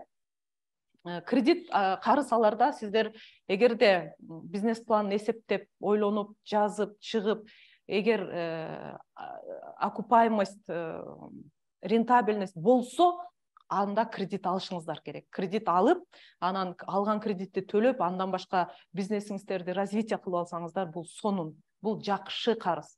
Жаман карыз жанагы потребительский кредиттин бардыгы жаманга кирет. Жөн эле элдерде бар экен деп айфон алып, кредитке, элдерде путешествияга барып атат деп эле акчаңыз жетишпей атса деле кредитке алып, карызга батып бирдемени жасаган, алар уже жаман кредит, жаман карызга кирет да. Үчүнчүсү, самый ужасный кредит деп коем, бул бир карызды жабам деп башка бир кымбат кредит алып жапкан, бул самый ужасный. Кээ бир айылдарда да бар экен да, бул финансылык сабаттуулуктун жоктугу да, барышат экен дагы бир кредитти жабам деп, уже төлөй албай атат, көрүп атат, бирок дагы бир кредит алып, аны жаап, и больше карыз, больше процент. Ушундай ситуацияларды биз өтө ужасный кредит деп коебуз да, ужасный карыз. Ошондуктан сиздерге совет, карыз алуудан мурда 100 жолу ойлонгула. Бирок албай эле койгула. Эгерде жакшы карыз болбой, жакшы кредитке кирсе, ладно алгыла, но башканын бардыгын албай эле койгон жакшы да. Себеби бул карыз биздин энергиябызды сорот экен да. Бизди кыйын абалга салат, чын элечи. Карыз берген киши дейт. Мисалы, тууганыңдан, досуңдан карыз алган болсоң, ошол көпкө чейин, даже өмүр бою сага власть иметь этип калат экен да. Хотя сен анын карызын кайтардың уже. Бирок болбой эле баягы бир уровеньге, бир баскычка өйдө чыгып алып эле, анан мен учурунда сага карыз бердим дегендей кылып, эми ал өмүр бою сени жейт дейт да. Ошондуктан андан башка деле карызы бар адам келечекке дагы кенен план, максат кое албайт экен. Дайыма карыз жолтоо болуп турат дейт. Биринчи карызыман кутулайынчы деп жашай дейт. Стресс, ошентип атат, оорулуу болуп каласыңар деп атат да. Ошондуктан урматтуу катышуучулар, карыз алсаңыздар дагы эгерде бир развитияга гана карыз алгыла, желательно албай эле койгула деген менден бир кеңеш. Эми ишкердүүлүк, мына бизнес баштоодо сиздерге кандай ресурстар керек? Ушул слайдка дагы кыскача айтып өтөйүн. Бизнес баштоо бул чоң кадам, чоң эмгек, көптөгөн ойлорду, талдоону бизге колдонобуз да. Анан эң негизинен 5 нерсе керек бизге, 5. Биринчиси эле бизге адам ресурстары.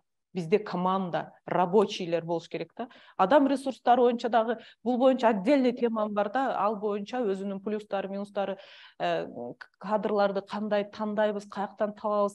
кантип кармап калабыз деген көптөгөн темалар бар. Андан кийин материалдык ресурстар. Материалдык ресурс эмне? Имараттар, жабдуулар, запчасть, ошолор. Андан кийин каржы ресурс. Каржы ресурсунун эки эле түрү болот. Өзүбүздүн акчабыз или карыз. Өзүбүздүн акча жетпесе биз анда кредит алабыз да. Ошондуктан каржы ресурстары жөнүндө дагы отдельный бир сүйлөсөк болот. И маалымат, интеллектуалдык ресурстар, булар биздин маалыматты каяктан алабыз, кандай сатабыз, маркетинг, ошонун баардыгы ушул жерде. Анан убакыт ресурсу. Убакыт деген азыр билесиздер эң кымбат ресурс ушул убакыт болуп калды да. Бизнес жасоо үчүн мына ушул 5 ресурсуңуздардын 5-өө тең идеальный болуш керек. Эгерде бир эле ресурсуңуздар страдать этип же туура эмес болуп калса, анда бизнесиңиздер өнүкпөй калат. Ошондуктан сиздер как управляющий бизнеса болсоңуздар, бизнесиңиздер болсо, дайыма 5 жакты карашыңыздар керек да. 5 элементти туура караш керек. Дагы бизнести баштарда эмнени анализдейсиздер? Рынокты талдоо объектилери деп дагы жазып койдук. Бул жерде биринчи эле бизнести талдап, максаттарды четко коюшубуз керек. Бизнес жөнүндө бул уже сиздер биз бир эмеге теманыга вперед эле бат-бат айтып атам. Бизнес ачууда сиздер эң негизгиси максатты коюп, мына мен бизнес ачам деп максат койдуңуздар. Хорошо. Экинчи этап эмне экен? Эмне сатасыз? Продуктуну тандап алыңыз. Сапаты, баасы. Андан кийин атаандаштар деген жерге, ошол атаандаштар деген жерге сиз бизнес ачам деген жерде кандай конкуренттер бар, кандай атаандаштар бар, алардын күчтүү жактары кайсылар, слабый жактары кайсылар деп алды дагы анализ жасашыңыз керек дагы. Анан эң аягында кардарлар. Кардарларды дагы сиз бизнес баштаганга чейин анализдеңиз. Кардарыңыз ким болот? Кардарыңызга эмне жагат? Сиз ошол кардарыңыздын жага турган нерсесин аткара аласызбы? Ошонун керектөөсүн канааттандыра аласызбы? Деген суроолорго жооп бергенден кийин, андан кийин бизнести баштайбыз. Бизнес баштардан алдыда ресурсту таптык, рыноктардын баарын анализдедик, конкуренттерди көрдүк, бааны койдук. Эми бизнес план жазабыз. Урматтуу катталуучулар, бизнес план жазуу бул өзүнчө чоң бир жумалык тренинг. Мен сиздерге бизнес план эмне экенин, анан кандай түзүлөт экенин айтып берейин. Бизнес план деген бул ким үчүн керек? Кандай деп ойлойсуздар? Бизнес планды түзүү керекпи деги? Кимдер үчүн керек? Өзүбүз үчүн керек. Бизнести жакшы ишке ашыруу үчүн биринчи бизнес план керек да. Ошондон жакшы пайда табыш үчүн. Ишкер өзүңүз үчүн, биринчи сиз үчүн керек, туурабы? Бизнес планыңыз болсо, сизде бул картинада бүт баардыгы жазылат. Биринчи сиз үчүн керек, экинчи инвестор үчүн керек. Инвестор. Инвесторлорго азыр аябай бизнес план деген мода болуп кетти деп койсок болот да. Ар бир эле инвестор, мен деле инвестиция кылам кээде. Мен сөзсүз бизнес планын карайм да. А бизнес план десе эле кээ бирөөлөр таблица түзүп, анан эсептеп, анан 1 жылда мынча прибыль, 2 жылда мынча, 5 жылда мондай деп только идеальный картинка кылып коет. Бул да туура эмес. Сиздер бизнес план түзүүдө 2 вариант менен түзүшүңүздөр керек. Сөзсүз 2 вариантта бизнес план түзүлөт. Биринчи оптимальный вариант. Если баары сонун болсо кандай болот? Экинчи пессимистический бир вариант болуш керек да, сөзсүз. Сиздер случайно эми бир күтүүсүздөн рисктер болуп калды, жанагындай пандемия болуп калат экен, же бир Кудай сактасын согуш болуп калышы мүмкүн, границалар жабылып калышы мүмкүн. Ошондой ситуацияда сиздин бизнес план кандай болот? Аны дагы эсептеп, сөзсүз анан көрсөтүшүңүз керек. Но смотрите, минуска чыкпаш керек бизнес план эч качан. Сиз ошол в случае чего түзгөн бизнес планыңызда дагы жок эле дегенде рентабельность 20% болуш керек да. Ошондо инвесторго кызыктуу. Эгер андан аз болсо, эгерде сиз пандемия болсо, анда мен банкрот болом деп жазып койсоңуз, анда ал бизнес планыңыздар эч жакка өтпөй калат да. Ошондуктан аябай жакшы талдаш керек. Бизнес план, значит, биринчи сиздер үчүн керек экен, экинчи инвесторлор үчүн керек экен. Бизнес планды эсептеп чыгуу үчүн 5 этап бар да. Биринчи ошол пландын багытын, направлениясын аныктап алышыңыздар керек. Андан кийин бизнес планды даярдоо планы деп коет да. Бизнес план жазгандар араңыздарда болсо билсеңиздер керек. Бизнес план жазуу бул аябай чоң жумуш, кээ бир проектлер бар, 30 барак, 50 баракка чейин бизнес план жазасың, целый диссертация жазасың. Бул өзгөчө жанагы Кыргызско-российский фонд развитиялар, алардын кредит беришет, процент аз, ошондуктан требованиясы да ошончолук көп да. Анан кээ бир инвест пландар бар, инвесторлор сурайт 5-6 барак примерно жазгыла деп. Ошондуктан бизнес пландын көлөмү, урматтуу катышуучулар, 5 барактан 50 баракка чейин болушу мүмкүн. Бүт бары эмнеден көз каранды экен? Инвесторларыңардын талабына карата жазасыздар да. Үчүнчү этап рынокто талдаш керек. Анан 4-чү этап финансылык эсептөө жүргүзүш керек. Акыркысы ар бир бөлүм боюнча отдельно бизнес план жазыш керек. Корутундуда ар бир бөлүмгө отдельно корутунду жазып чыгасыздар. Бизнес план боюнча эгер опытыңар, тажрыйбаңар болсо билсеңер керек. Бизнес план ачкан киши биринчи барагын окуйт, анан финансовый частьын окуп коет да. Биринчичи, анан интересно болсо дальше изучать этесиң. Мен деле ушундай. Биринчи о чем речь, эмне жөнүндө болду ачасыз, андан кийин уже тиги финансовый частьты болуп, мына кэшфлоу деп коебуз. Көрүнүп атат сиздерге? Кэшфлоу сиздерге, если кааласаңыздар, анан Excel таблица бар. Excel түрүндө мен сиздерге берем. Мага өзүмө личка кайрылсаңыздар. Excel формуласынын эң оңой, эмне үчүн ыңгайлуу? Карасаңыздар, бул жерде мына каалаган айга, 1 жылга же 6 айга кэшфлоу түзүп койсоңуздар болот да. Биринчи башталышында канча акчаңыздар бар, ошону жазасыздар. Excel программа өзү эсептеп коет. Сиздер просто вводить эткиле. Мисалы, азыр 100 000 акчаңыз бар, 100 000 киргизесиз. Андан кийин киреше деген графага кирешелердин баардык түрүн жазып чыгасыз. Зарплата, пенсия, пособие, стипендия, андан кийин бизнестен түшкөн киреше, пассивдүү киреше, дивиденды, эмне киреше болсо баарын жазасыз. Андан кийин В деген пунктка чыгашалар жазасыз. Бардык чыгаша, үйгө кеткен чыгашаны дагы жазып, бизнеске кеткен чыгашалардын бардыгын жазасыз. Эң акырында жыйынтыкты Excel программа өзү эсептеп чыгарып берет. Өзү эсептеп чыгарат дагы кийинки айдын началасына, биринчи айдын жыйынтыгы кийинки айдын началасына барып отурат. Мисалы, биринчи 100 000 акчаңыз бар эле, 200 000 доход кылдыңыз. Доходуңуз зарплатадан тышкары пассивдүү доходторуңуз бизнестен 200 болду.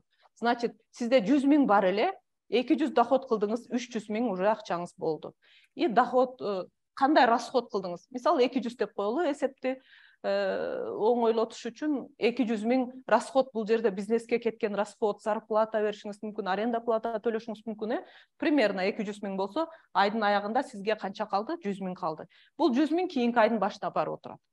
Мына ошондой кэшфлоуну ай сайын график менен монтип табличный түрүндө түзүп койсоңуз, бул өзүңүзгө первый очередь өзүңүзгө керек да, өзүңүзгө бул аябай керек. Себеби сиз примерно даже прогноз кылып эмки жылга түзүп койсоңуз болот.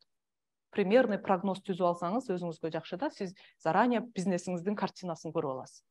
Бул оңой эле, кэшфлоунун бир оңой жери, кэшфлоу десе эле мындай англисче термин болгон үчүн көпчүлүгү ойлойт да, кыйын окшойт. Жок, бул готовый эле таблица. Сиз цифраны киргизесиз, өзү иштеп чыгарып берет. Эми сиздерге бир практикалык көнүгүү бар. Искендер, убактыбыз жакшыбы?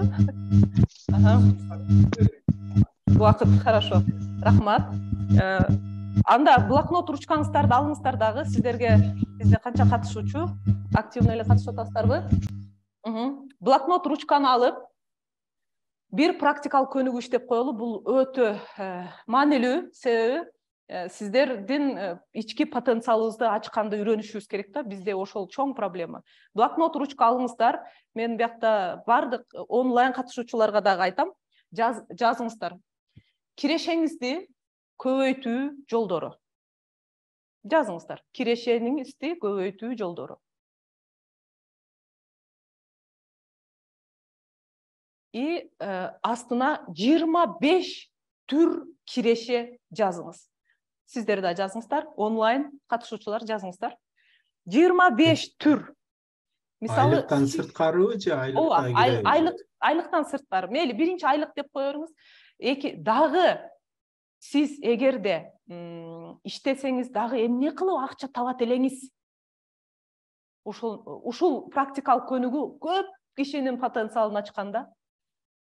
Мисалы бирөө мен дагы тамада болуп иштесем болот, бирөө мен сварка кылсам болот, бирөө тренер танцыдан сабак, шахмат үйрөтсөм болот, мен математикадан курс, бирөө нянка болом, бирөө гүл өстүрөм.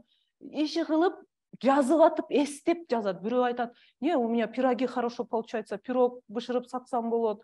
Бирөө айтат: "Лагман тесто сонун чоём, лагман сатсам болот, пельмен жасасам болот." Көрдүңүздөрбү? Жазыңыздар ошонун бардыгын. 1-2 минут убакыт берейин. Канчаны жазат экенсиздер көрөлү. Барыңыздар жазыңыздар. 25 түр жазыш керек. Искендер, жазабыз. Администрация болот. Это очень жакшы упражнение. 25 түр.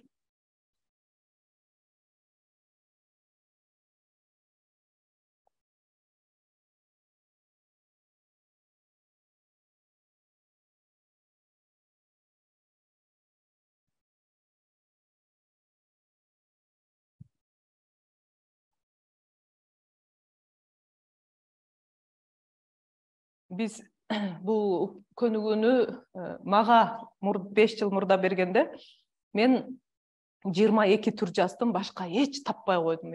Болгонун жаздым. Ошол тренер болом дедим, китеп жазып сатсам болот, бала баксам болот, консервация у меня хорошо получается. Ошону жаздым, массаж жаздым, танцыдан тренер болом деп жаздым, тамада болсом болот деп жаздым, 22 түр жаздым. Мына ошол жазган 22 түрдүн азыр 11 түрү менде бар да. Мен ал жерде сөзсүз түрдө пассивдүү доходдорду да жазгам да. Каяктан кандай кылып пассивдүү доход тапсам болот деп жазган экем. 4 жыл мурда. Сиздер дагы жазыңыздар, мага аябай кызыктуу болуп атат. Ким канчаны жазат? Кээде болот 30ту жазат. Мен жакында эле 2 ай болду бир тренингде эркек киши 30ту жазды. Ал сварка, сантехника бүт колунан баары келет экен, көрсөчү.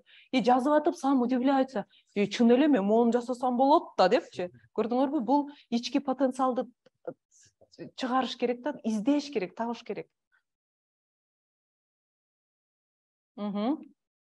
Канчаны жаздыңыздар? Жооп бере берсеңиздер.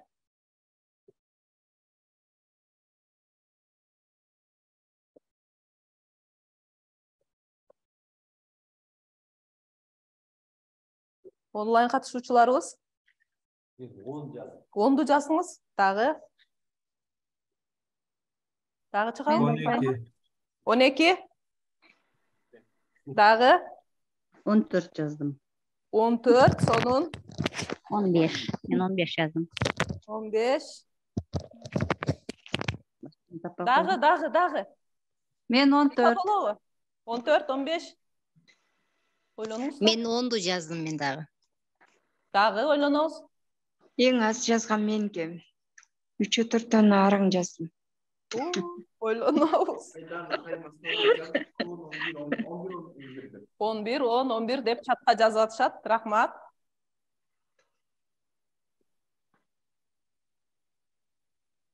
Жазыңыздар, канчаны таптыңыздар сиздер?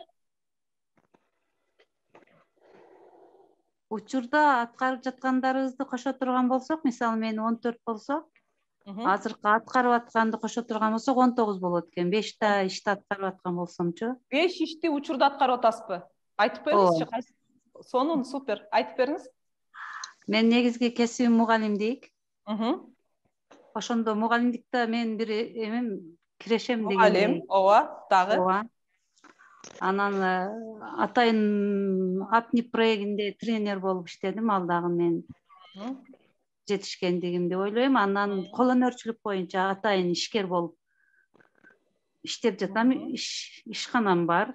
Андай өтө күчтүү болбосо дагы бар да. Анан райондук ден соолук комитети туура тамактануу боюнча чоң иш чара жүргүзүп атабыз. Ошол жерде дагы кыска семинарларды өтөбүз. Ал да жумуш деп ойлойм да. И плюс мен маданият кызматкери. Разносторонний человек. Мага аябай ушул эжекелер жагат, өздөрү дайыма өнүгүп, дайыма изденип жүргөндөр аябай сонун молодцы. Плюс Кызыл Ай коомунда волонтер. Мен эң жакшы көргөн кесибим бул волонтердук. Жазгүл микрофонун өчүрүп койсунчу, Жазгүл. Да, микрофондорду карап койсоңуздар, башкаларга тоскоол болбосун. Мен да айтып койсом болобу эмелердин, мисалы үчүн аткарган иштеримди азыр жаздым. Бул убакта деле мен 3-4 мындай чоңураак эмелерди аткарам, бизнес кылам, күнүмдүк эмелерге, мисалы үчүн азыр адамдарга товарды берип койгом. Азыр өзүм биякта отурам, тренингде. Азыр барам, акча жыйнап алам. Биринчи мен ошондой жумуш кылам. Анан бир жерге там салып атам. Ал деле бүтүрүп койгом, продажга коюп койгом. Өзүңүз? Ал деле продажга колум менен жер. Өз колуңуз менен салдыңыз. Өзүм колум менен. Дальше? Күнөсүн салып койдум. Андан кийин дыйканчылык. Өзүңүз азыр кечинде эме отуруп койдум. Жазга чейин, күзгө чейин ал деле өзүнүн ролун аткара берет. Мен бул жакта өзүмдүн жумушумду кылып, майда чүйдө жана бизнесим менен турмушумду өткөрө берем. Дагы. Анан кийин сөөлжан бизнес кылып койгом. Сөөлжан бизнесиңиз бар. Ал деле ошондой өзүн өзү камсыз кыла берет. Анын акчасын эртең жаз келгенде күзүндө чыгарып алам. Башка убактарда ошентип күнүмдүк эмелерди кыла берем. Ал жерде эми азыр бүт эми болуп аткан, жүрүп аткан ушул иштерим бар. Ошол кыскача. Майда. Дагы эмне кылмаксыз кошумча? Дагы мен ушундай бизнес тренингтерди өтсөм деген эмем бар. Мен 30 жылдан бери бизнесте жүрөмүн. Оптом Родинса, Кытайга барып келгем, эме кылгам. Өзүм исламский институтта окугамын. Ал жерде Куран курстарын ачсам деген эмелер бар. Жакшы. Анан жанагыдай чет мамлекеттерге барып келгем. Эс алуучу жайларга көбүнчө барып келем. Жазында да семьямды алып алып, Ысык Атага, Баткенге, Ысык Көлгө туризм боюнча эме кылайын деген ойлор бар. Умурага барып келгем. Адамдарды ал жака апарып, жөнөтүп дегендей ушундай пландар бар да. Жасасаңыз болот, булар жасап жүрөм да мен. Жасап да жүрөсүз. Жакшы. Жасап да жүрөм. Иште дагы ушуларды күчөтүш керек да. Бир эле адам сиз айткандай көптөгөн иштерге жетишсе болот да. 5-6, даже 10га чейин ишке жетишсең болот. 25 деген неспроста. Значит, адам 25ке чейин киреше жасаса болот экен да.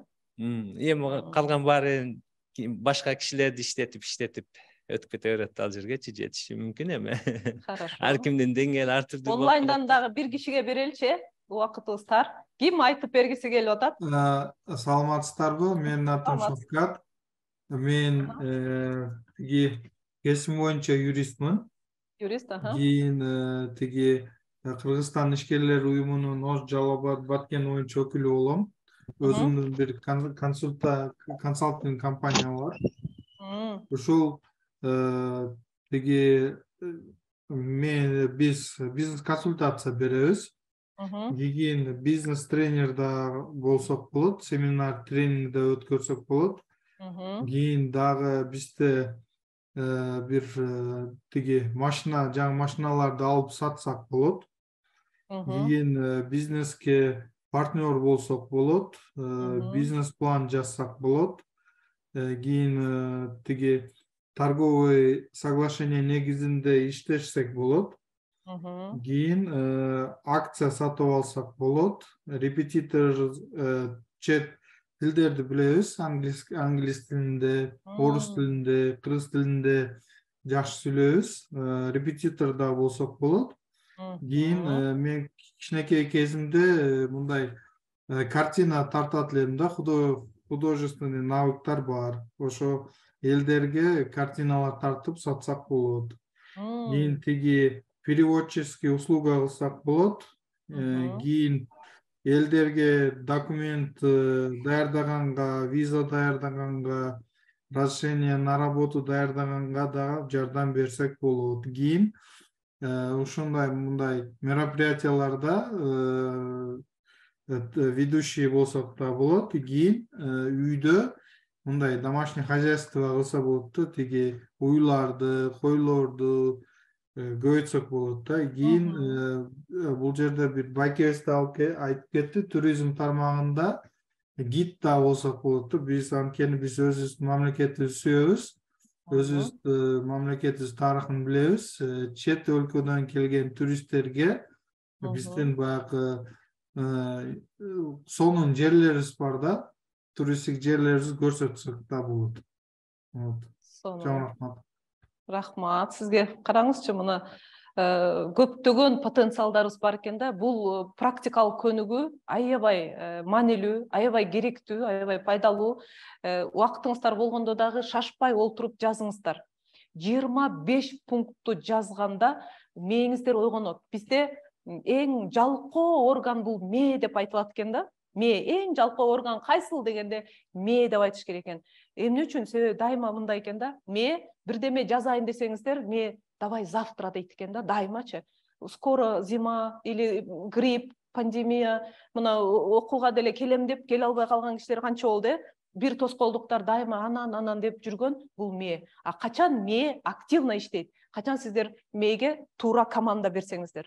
Четкий план, четкий команда берип койгондон кийин мээ өзү иштеп баштайт. Анан азыр потенциалды издеп атканда дагы мээңиздер ойгонду да. Сен зона комфорта деп коюшат эмеспи? Комфортный зонада жата берген адамдар көп да арабызда. Ошолор, эгер азыр ошолордун арасында сиздер болуп калган болсоңуздар, ушул упражнение жасап атканда мээңиздер ойгонду. Издеп тапты, эстеди. Мына азыр байке айтып атпайбы, когда-то сүрөт тартчу элем мен, ошону деле жасасам болот. Көрдүңүздөрбү? Бул дагы сиздин потенциалыңыз. Ушундай упражнение жасагандан кийин биз өзүбүздүн потенциалдарды издеп тапкандан кийин бизде дем күч пайда болот. Көрсөм мен деген ичимде толтура, возможностторум, талантым бар турбайбы деп өзүңүздөргө болгон ишеним өсөт. Көрдүңүздөрбү? Анан ошол ишеним өскөндөн кийин сиздер ошол жазган 25 пункттардын арасынан тандап алып ишке ашырып баштаңыздар. Эгер сизде что-то хорошо получается болсо, ошону бизнеске айландырып коюш керек. Азыр эң жакшы сөз бар. Хоббиңерди бизнеске айландыргыла. Эгер сиз аябай жакшы гүл өстүрүүчү болсоңуз, гүлүңүз сизде сонун өсөт. Ошону бизнеске айландырыңыз. Андай эме кейс деп коет, историялар аябай көп да бизде. Көп эле келиндер бар, нолдон баштап сонун уровеньге чыккандар бар да. Алар дагы мына ушул упражнениядан көп киши ойгонот. Азыр мүмкүн сиздер дагы, сиздердин араңыздарда дагы бирөө угуп ушуну, чын эле, кой мен мону жазайын деп, эгерде решенияга келсеңиз, жыйынтыкка келсеңиз, бул анда биздин сиздер менен бүгүнкү вебинарыбыздын максатына жетти деп ойлойбуз да. Вебинардын максаты сиздерди финансылык сабаттуу кылуу, сиздерге бир жол көрсөтүү, сиздерге бир кеңеш айтуу. Ошону менен бирге мен сиздерден да бирдеме угуп үйрөнөйүн деп келдим да. Дайыма тренингке барган сайын ар бир адам мага наставник болот да. Ар бир адамдан өзүмө алам көп нерсени. Ошондуктан катышып аткандарыңыздарга дагы рахмат, дагы бир жолу, практикалык көнүгүүнү жасагандарыңыздарга дагы рахмат. Себеби бул сиздердин ички потенциалыңыздарды ачат. Эгерде кимдир жетишпей калган болсоңуздар, шашпай олтуруп жазыңыздар. Кийинки слайд инвестиция түрлөрү деп дагы бир топ түрлөрдү жазып койдум да. Инвестиция дегенде эле мага аябай көп суроолор келет. Инвестиция эмне, каяка инвестиция кылсам болот? Мына эң негизгиси биринчи өзүңүзгө инвестиция кылыңыз. Өзүңүзгө инвестиция кылыңыз.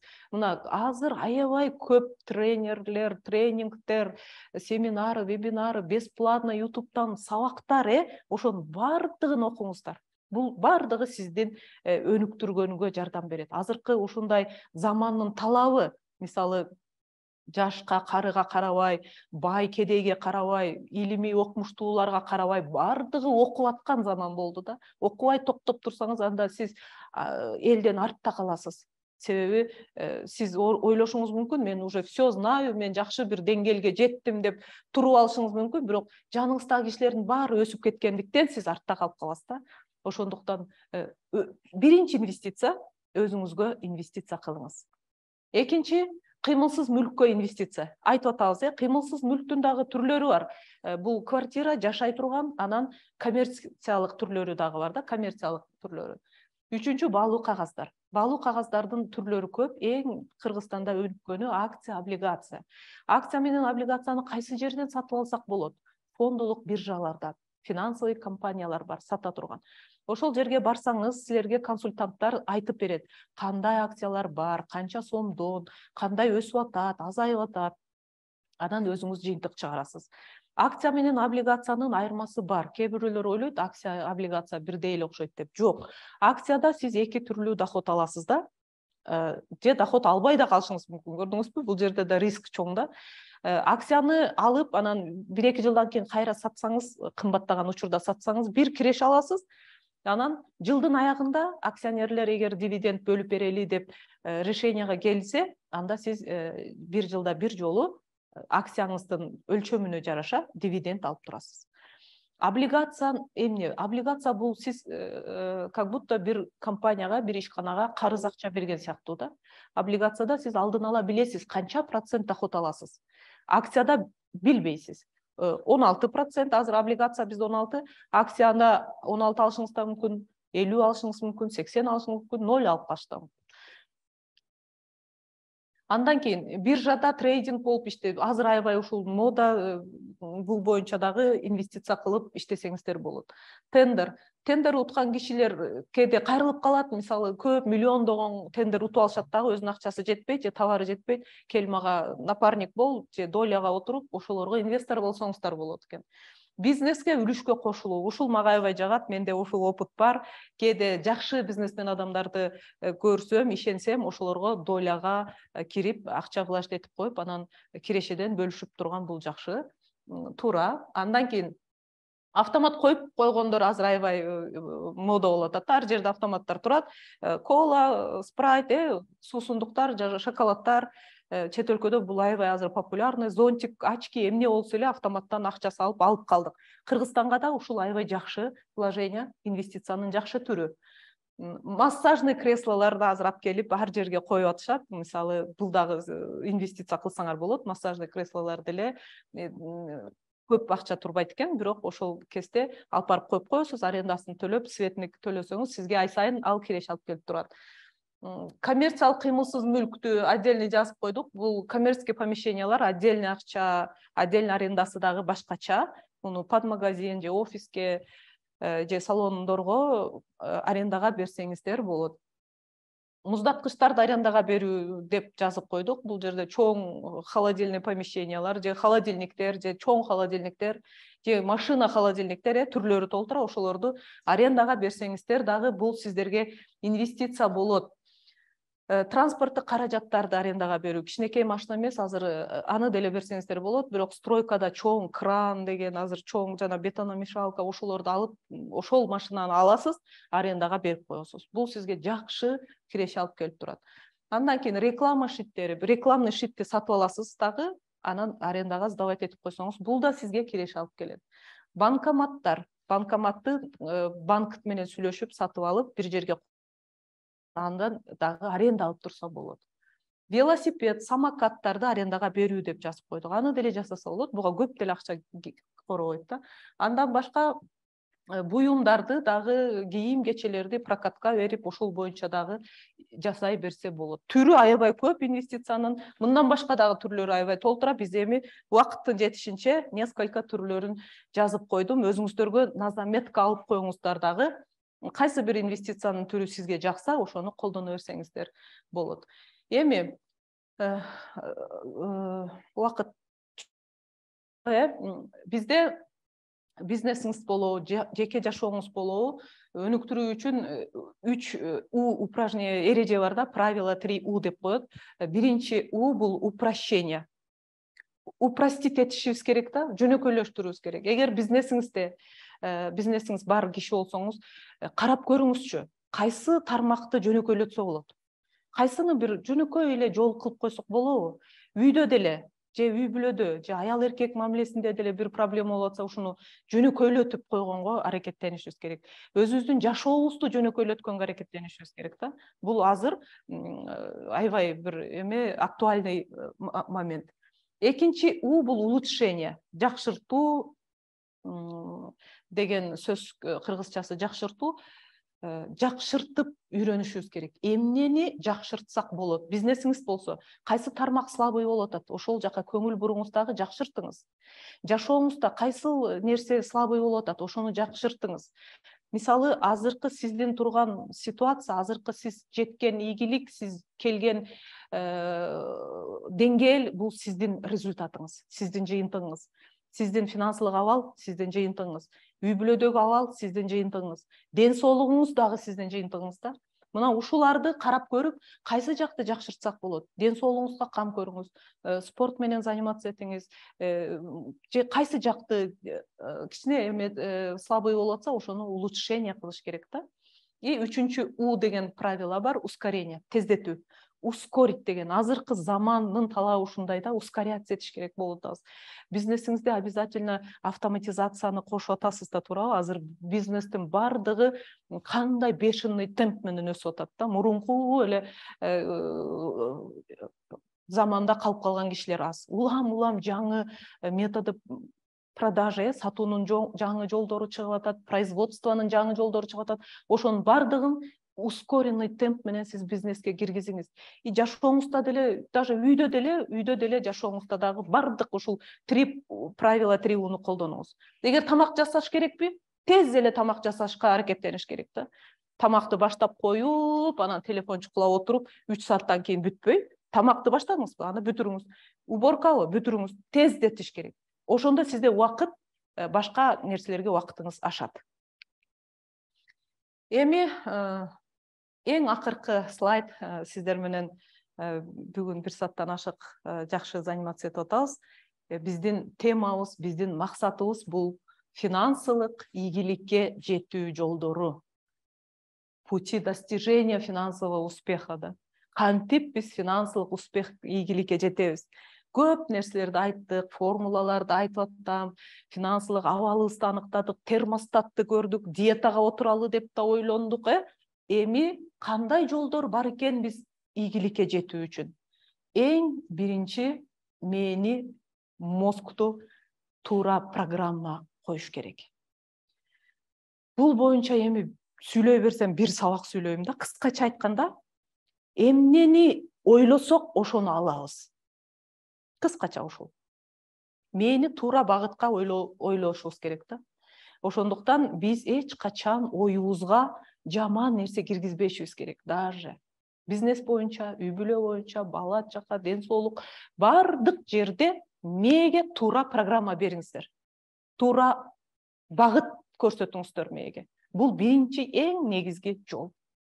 Экинчиси туура максат коюу. Биз сиздер менен туура максат коюуну үйрөндүк. Аздыр көптүр сиздер максат жаздыңыздар. Жазганда кээ бирөөлөрүңүздөр кыйналдыңыздар. Көрсө буга чейин жазбаптырсыңар. Эң негизги максатты жазуу керек. Жазып, анан кайталап окуп, кээ бир максатка жеткен болсоңуз өчүрүп, добавить этип, кошумча максаттарды жазып туруңуздар. Мына жаңы жылыбыз келе атат, учурдан пайдаланып, жаңы жылыңыздар менен да куттуктап кетейин, урматтуу катышуучулар. Барыңыздарга жылыбыз мыкты жылдардан болсун, ийгиликтүү жылдардан болсун. Мына сонун шанс сиздерге. 2023 жылга максат жазыңыздар. Эң сонун шанс. Жылдын башында максат жазып койгон бул жакшы. Анан жыл өтүп кетти, кечип калдым деп, дагы 1 жыл күтпөй эле, максатты жаза бериш керек, каждый день жазыш керек. Үчүнчү жол. Кирешелериңизди көбөйтүңүз. Киреше көбөйтүү жолун мен сиздерге айттым, киреше көбөйтүү жолдорун айтып атабыз, инвестиция түрлөрүн айтып атабыз. Ошону сиз күнүгө 1 айда, 1 жылда көбөйтүп турушуңуз керек. Эгерде кирешеңиз көбөйбөсө, анда сиз эч кандай ийгиликке жетпейсиз. Бул гарантированно. Эмне үчүн? Себеби бардык нерсе кымбаттап атат, бардык нерсе өзгөрүп атат, инфляция болуп атат. Эгер сиз азыркы эле 15 000 айлыгыңыз менен дагы кийинки жылда эле отура берсеңиз, анда сизде ийгилик болбойт. Ошондуктан урматтуу бүгүнкү вебинардын угуучулары, сиздерден чоң сураныч, киреше көбөйтүүнүн жолдорун издеңиздер, табыңыздар. Дагы эле ошол жерде чыгашаларды оптималдаштыруу деп жазып койдум. Чыгашаны оу жок чыгаша кылбаңыздар. Дүкөнгө жөнөдүңүздөрбү? жазып алыңыздар, список менен барып керектүү нерсени алыңыздар. Бул ушул привычкага кирип алыңыздар. Кереги жок нерсенин баарын ала берсеңиздер, анда чыгашаңыздардын саны да жок, жазуусу да жок, эсеби да жок болуп калат. Карыздардан кутулуу 4. Мен сиздерге айттым, карыз деген темада айтып кеттим. Карыз бул сиздердин энергияңыздарды сорот, сиздерге жолтоо болот, сиздерге эмоцияңыздардын баарын алып коет. Ошондуктан карыздардын баарынан кутулабыз. Андан кейін жаңы привычкаларды киргизиңиздер жашоодо.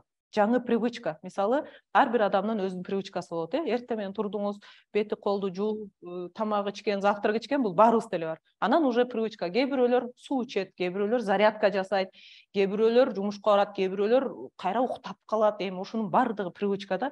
А сиздер улам-улам жаңы привычка жашоого киргизип туруңуздар. Эгерде китеп окуган привычкаңыздар жок болсо, анда китеп окуңуздар. Бул эң жакшы. Китеп окуп, эрте туруш керек. Эрте туруш үчүн эрте жатуу керек, туурабы? Бая күнү студенттерге сабак өтүп атсам, ошо проблема дейт. Ооба, проблема азыркы заманда. Но, смотрите, биологические часы деген бар. Аны ушундай бизди жараткан, биз ошо биологический саатты бузбашыбыз керек. Эгер бузсак, анда биздин продуктивдүүлүгүбүз жоголот. Анда бизден эч кандай результат чыкпай калат да. Суроо бериште кредиттик союз мүчөлөрү кандайдыр бир маселе чечишеби, эмнеге мүчө болушат, пайда бар ишкерлер үчүн. Анан кийинчерээк. Суроолоруңуздарга рахмат. Бардыгын бүткөндө анан суроо жоопко өтөлү. Эрте туруу, китеп окуу, өзүңүздү өнүктүрүңүз, спорт менен машыгыңыз, анан баштаган ишти аягына чейин чыгарыңыз. Ушул дагы чоң проблема. Кээ бирөөлөр баштайт, анан ой, не получается деп таштап коет да. Ийгиликтүү адамдар даже 100 жолу, 1000 жолу повторно аракеттене берет, пока ийгиликке жетмейинче. Ошондуктан баштаган ишиңизди аягына чейин чыгарыңыз. Андан дагы бир чоң благотворительность, сөзсүз түрдө садака берип туруш керек. Бул дагы чоң маселе. Дагы айта турганыбыз, шүгүр келтирип, дайыма шүгүр дегенди дагы айтып жүрүңүздөр. Бул дагы адатыңыздар болсун да. Канчалык шүгүр деген сайын дагы ошончолук аласыз деген сөз бар. Акчаңызды туура башкарыңыз. Harv-Eker'дин 6 счет деген системасы бар, аны кошумча окуңуздар, убакыт жок болуп калды. Harv-Eker, ошол Harv-Eker'дин, Бодо Шефердин, Роберт Кийосаки, Дональд Трамп, ушу белгилүү инсандардын автобиографияларын жазган китептерин баарын окуп чыгыңыздар. Сайдмурат Давлатов, Асель Сыдыкова, биздин өзүбүздөн чыккан спикер, тренерлер бар. Ошолордун сабактарына катышсаңыздар эң сонун болот. Кийин как раз мына убактыңыздарды туура пайдаланыңыздар. Ийгиликтүү адамдардын басып өткөн жолдорун окуңуздар. Бул дагы стимул, мотивация берет сиздерге. Дайыма иш аракет кыймылда болуңуздар да. Мен сонун максат жаздым, красиво максат жаздым деп коюп отура берген болбойт. Максатка жетүү үчүн биз аракет кылышыбыз керек. Действие. Ошон үчүн эс аракет жок отура берсек, бизде ийгилик жаралбайт. Хоббиңиздерди бизнеске айландырыңыздар деп жазып койдум. Жана да айткам, ар бир кишинин өзүнүн хоббиси болот. Хоббиңде иштеген адам эч качан кыйналбайт да. Ар бир адам бул жашоого бир миссия менен келген деп айтылат. Жөн эле эч керексиз адам болбойт экен да. Бул жашоодо ар бир адамдын өзүнүн миссиясы бар экен. Миссияны табыш кыйын экен да. Ар бир адам өзүнүн миссиясын таап алгандан кийин анда жашоосу сонун болот экен. Ал иштебейт экен. Ал жөн эле жыргап эле жашай берет экен, акча түшүп турат экен. Ошондуктан урматтуу катталуучулар, сиздерге чоң рахмат. Мен вебинарымды бүтүп атам. Дагы деле көптөгөн информацияларды сиздерге бермек. Мен убакыт ушундай тартыш болгондуктан жетишкенибиздин баарын эле колдон келишинче мен сиздерге айттым. Албетте чоң темалардын баарын раскрывать этип баштадык. Эгерде сиздерден мындан ары кызыгуу болсо, Молдокулова Башарат деп Инстаграмда мени издесеңиздер, баракчам бар. Ошол жерден мага суроолоруңуздарды дагы жазсаңыздар, WhatsApp номерим да бар, ошого жазыңыздар, ошондон кененирээк жооп алып сак болот. Андан ары кызматташууга да даярмын. Бизнес проектлерге идеялар болсо дагы жазсаңыздар болот. Мен ошол тармакта дагы алектенем. Сиздерге рахмат, катталуучулар, чарчаган жоксуздарбы?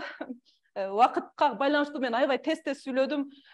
Кенен убакыт берсеңиздер, мен моунун баардыгын сиздерге шашпай бирден дагы кошумчалап айтып бере бермекмин да. Но убакыт, рахмат ушунча убакыт бергениңиздер үчүн.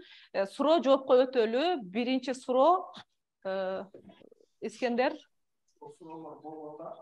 Сизде офлайн катышуучулардын суроосун угалчы. Сурооңуз барбы? Сурооңуз. Бул тренинг азыр өкмөттүн алдындагы же частный эле өзүңүздөрдүн тренингиңиздер болобу? Искендер жооп берип коесузбу? Бул частный тренинг. Пик программасы чакырып, мен ошону чүнкү элбистерге. Анан канча күндүк болот деген? Вебинар бир эле күндүк, 1 сааттык вебинарга мени чакырды да. Айтып кетпедим, эгер мындан ары дагы мен сабагымды угам десеңиздер, анда инстаграмыма катталасыздар, мен ошол жактан сабак өтө берем. Суроолорду ошол жактан жазыңыздар, Частный курстарыңыздар бар, ал жакта. Молдокулова Башарат деп издейсиз, инстаграмда табасыз. Суроо? Кредит үчүн пайдасы 5% кредит берилип деп уккан, алгандар барлык кайсы банктан алса болот деп жазылчу. Банктардын иш аракети боюнча мен сиздерге толук банктын сотрудниги эмесмин, но кыскача айтып берейин. 5% кредит азыр берилип башталды. Бул биринчиден биз 16 декабрь күнү Баткен шаарында ушул маселелер көтөрүлдү эле. Мен да барып катышкам. Баткен эл үчүн биринчи направление ошолор болот да. Пострадавшийлер, анан жашоочулар үчүн 5% кредиттер берилип атат. Аны Баткенден алса болобу, же бул жактан алса болобу? Баткендин жашоочусу катары сиз банкка кайрылышыңыз керек. Айыл банк, РСК банк, Керемет банк, мен билгенден ушул 3 банкка кайрылып көрүңүз. Алар кредит берүүдө өздөрүнүн процедуралары бар. Ошол процедураларга дал келсеңиздер, алып калышыңыздар мүмкүн. Кредиттик союз жөнүндө эмне деген суроо болду? Кредиттик союз деген бул эмне? Көп эле кишилер кредиттик союз дегенди билишпейт экен да. Мен кредиттик союздун ассоциациясында иштейм. Ал жерде кредиттик союз мындай кооператив түрүндө түзүлөт. Закон боюнча минимум 10 киши чогулуп алып, 30 000 сомдук уставной капиталы менен ачып түзүлөт. Алар максаты эмне? Ошол өздөрүнө участниктерине эле кредиттөө. Мисалы, сиз кредиттик союздан кредит алыш үчүн кредиттик союзга мүчө болуп киришиңиз керек, анан кредит аласыз. Кредиттик союздар ар бир райондо бар. Кыргызстан боюнча азыр 88 кредиттик союз бар. Алардын 6 кредиттик союзунда депозитке лицензиясы бар. Даже депозит салсаңыздар дагы болот. Ал боюнча дагы мага жазсаңыздар, инстаграмга кененирээк айтып берем. Дагы кандай суроо бар? Ошол негизи онлайн суроолор бүттү. Сиздерге рахмат деп атышат, мынакей жазып атышат чатка. Калган суроолорду берилди, онлайн суроо берели десе, микрофонду мүмкүнчүлүк бере берсеңиздер. Урматтуу катышуучулар, микрофонуңуздарды иштетип суроо берсеңиздер болот. Менде суроо бар. Сталбек. Да, сизге рахмат, чоң аябай актуалдуу теманы жеткиликтүү тилде түшүндүрүп бергениңиз үчүн. Анан бул нерсени мурда да эле окуганда баягы пирамида Маслоу же болбосо айлыктан 10%, 20%ын ашырып сактагыла деп көп айтылган менен бул көбүнчө батыш өлкөлөрүндөгү ошо ишке ашырылган нерселер да. Мен өзүм да чет жакта жүргөндө ошол аркылуу ишке ашыра алам да, бирок Кыргызстанга кайтканда эле бизде баягы той, башка нерселер кошумчанын ар кандай көбүрөөк азыраак алып барып атып, бул план ишке ашырыш өтө кыйын. Ошого биздин өзүбүздө жергиликтүү өзгөчөлүктөрдү эске алуу менен ошол принциптерди кантип эффективдүү ишке ашырсак болору, мындай анализденгенби, барбы, бөлүшө аласызбы маалыматтарды? Рахмат чоң. Рахмат Сталбек сурооңузга. Сиз туура айттыңыз, эми бул бизде Европа менен Кыргызстанда туура келбейт дегендей суроо айтып атпайсызбы? Жок, азыр Кыргызстанда акыркы 6 жылда деп коеюн, сизге уверенно эле айтсам болот. Ушул биз айтып аткан пирамида Маслоу, могул формулалардын бардыгы ишке ашып, 4 конверт эрежеси, анан 20% өзүңө инвестировать этип кой деген кыргызга деле аябай сонун туура келет. Кыргыздар үчүн ушул формула деп айтсам дагы болот. Себеби мен өзүм ушул формуладан өттүм, өзүм колдондум, анан өзүм ушул бир деңгээлге жеттим. Рахмат жон. Бары менде да суроом бар.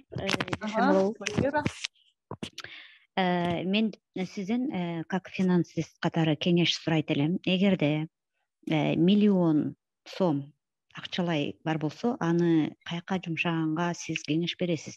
Квартира сатып алгангабы, үстүнө кредит алып, же бизнес баштагангабы? Рахмат Гүлмира сурооңузга. Мен жана тренинг учурунда айттым, мага сизге окшоп Гүлмира айым көп кишилер катышат да, менде акчам бар, эмне кылайын депчи. Анан мен аларга моундай көрбөй туруп, сиздин бюджетиңизди билбей туруп, киреше чыгашаларыңызды билбей туруп, могул направление деп айта албайм да, ошол готовый рецепт бере албайм. Мен кайсы учурда айта алам, эгер сиз түздөн түз мага келип кеңеш сурап, финансовый консультант катары мага келишет, мен аларды анализдеп, карап, окутуп, анан бир совет бере алам. Азыр сизди көрбөй туруп, анан акчаңызды могул жака салыңыз деп айткандан алысмын да, аны эч ким айтпайт. Эгер бирөө сизге ошентип айтса, анда туура эмес болуп калат да, ал чоң риск да. Мисалы, сиздин кайсы формулада жашайсыз, кандай деңгээлиңиз бар, кандай расходторуңуз кандай, дегеле доходуңуз канча балаңыз бар, ошонун баардыгын анализдеш керек да, анан кандай рисктер бар, кайсы жерде турасыз. Эми бул аябай чоң тема. Сурооңузга рахмат, бирок Гүлмира, эгер мага WhatsApp-ыма кайрылсаңыз, мүмкүн кененирээк экөөбүз сүйлөшөбүз. Рахмат. Рахмат чоң. Негизи убакытта болду. Суроолорду түгөлдү окшойт. Баарыңыздарга рахмат анда. Сиздерге чоң рахмат. Келе жаткан жаңы жылыңыздар менен, жаңы жылда жаңы ийгиликтер болсун, бардыгыңыздарга ден соолук каалайм, финансылык ийгилик каалайм. Дайыма өсүп, өнүгүп, окуп, изденип жүрүңүздөр. Ден соолукта болуңуздар.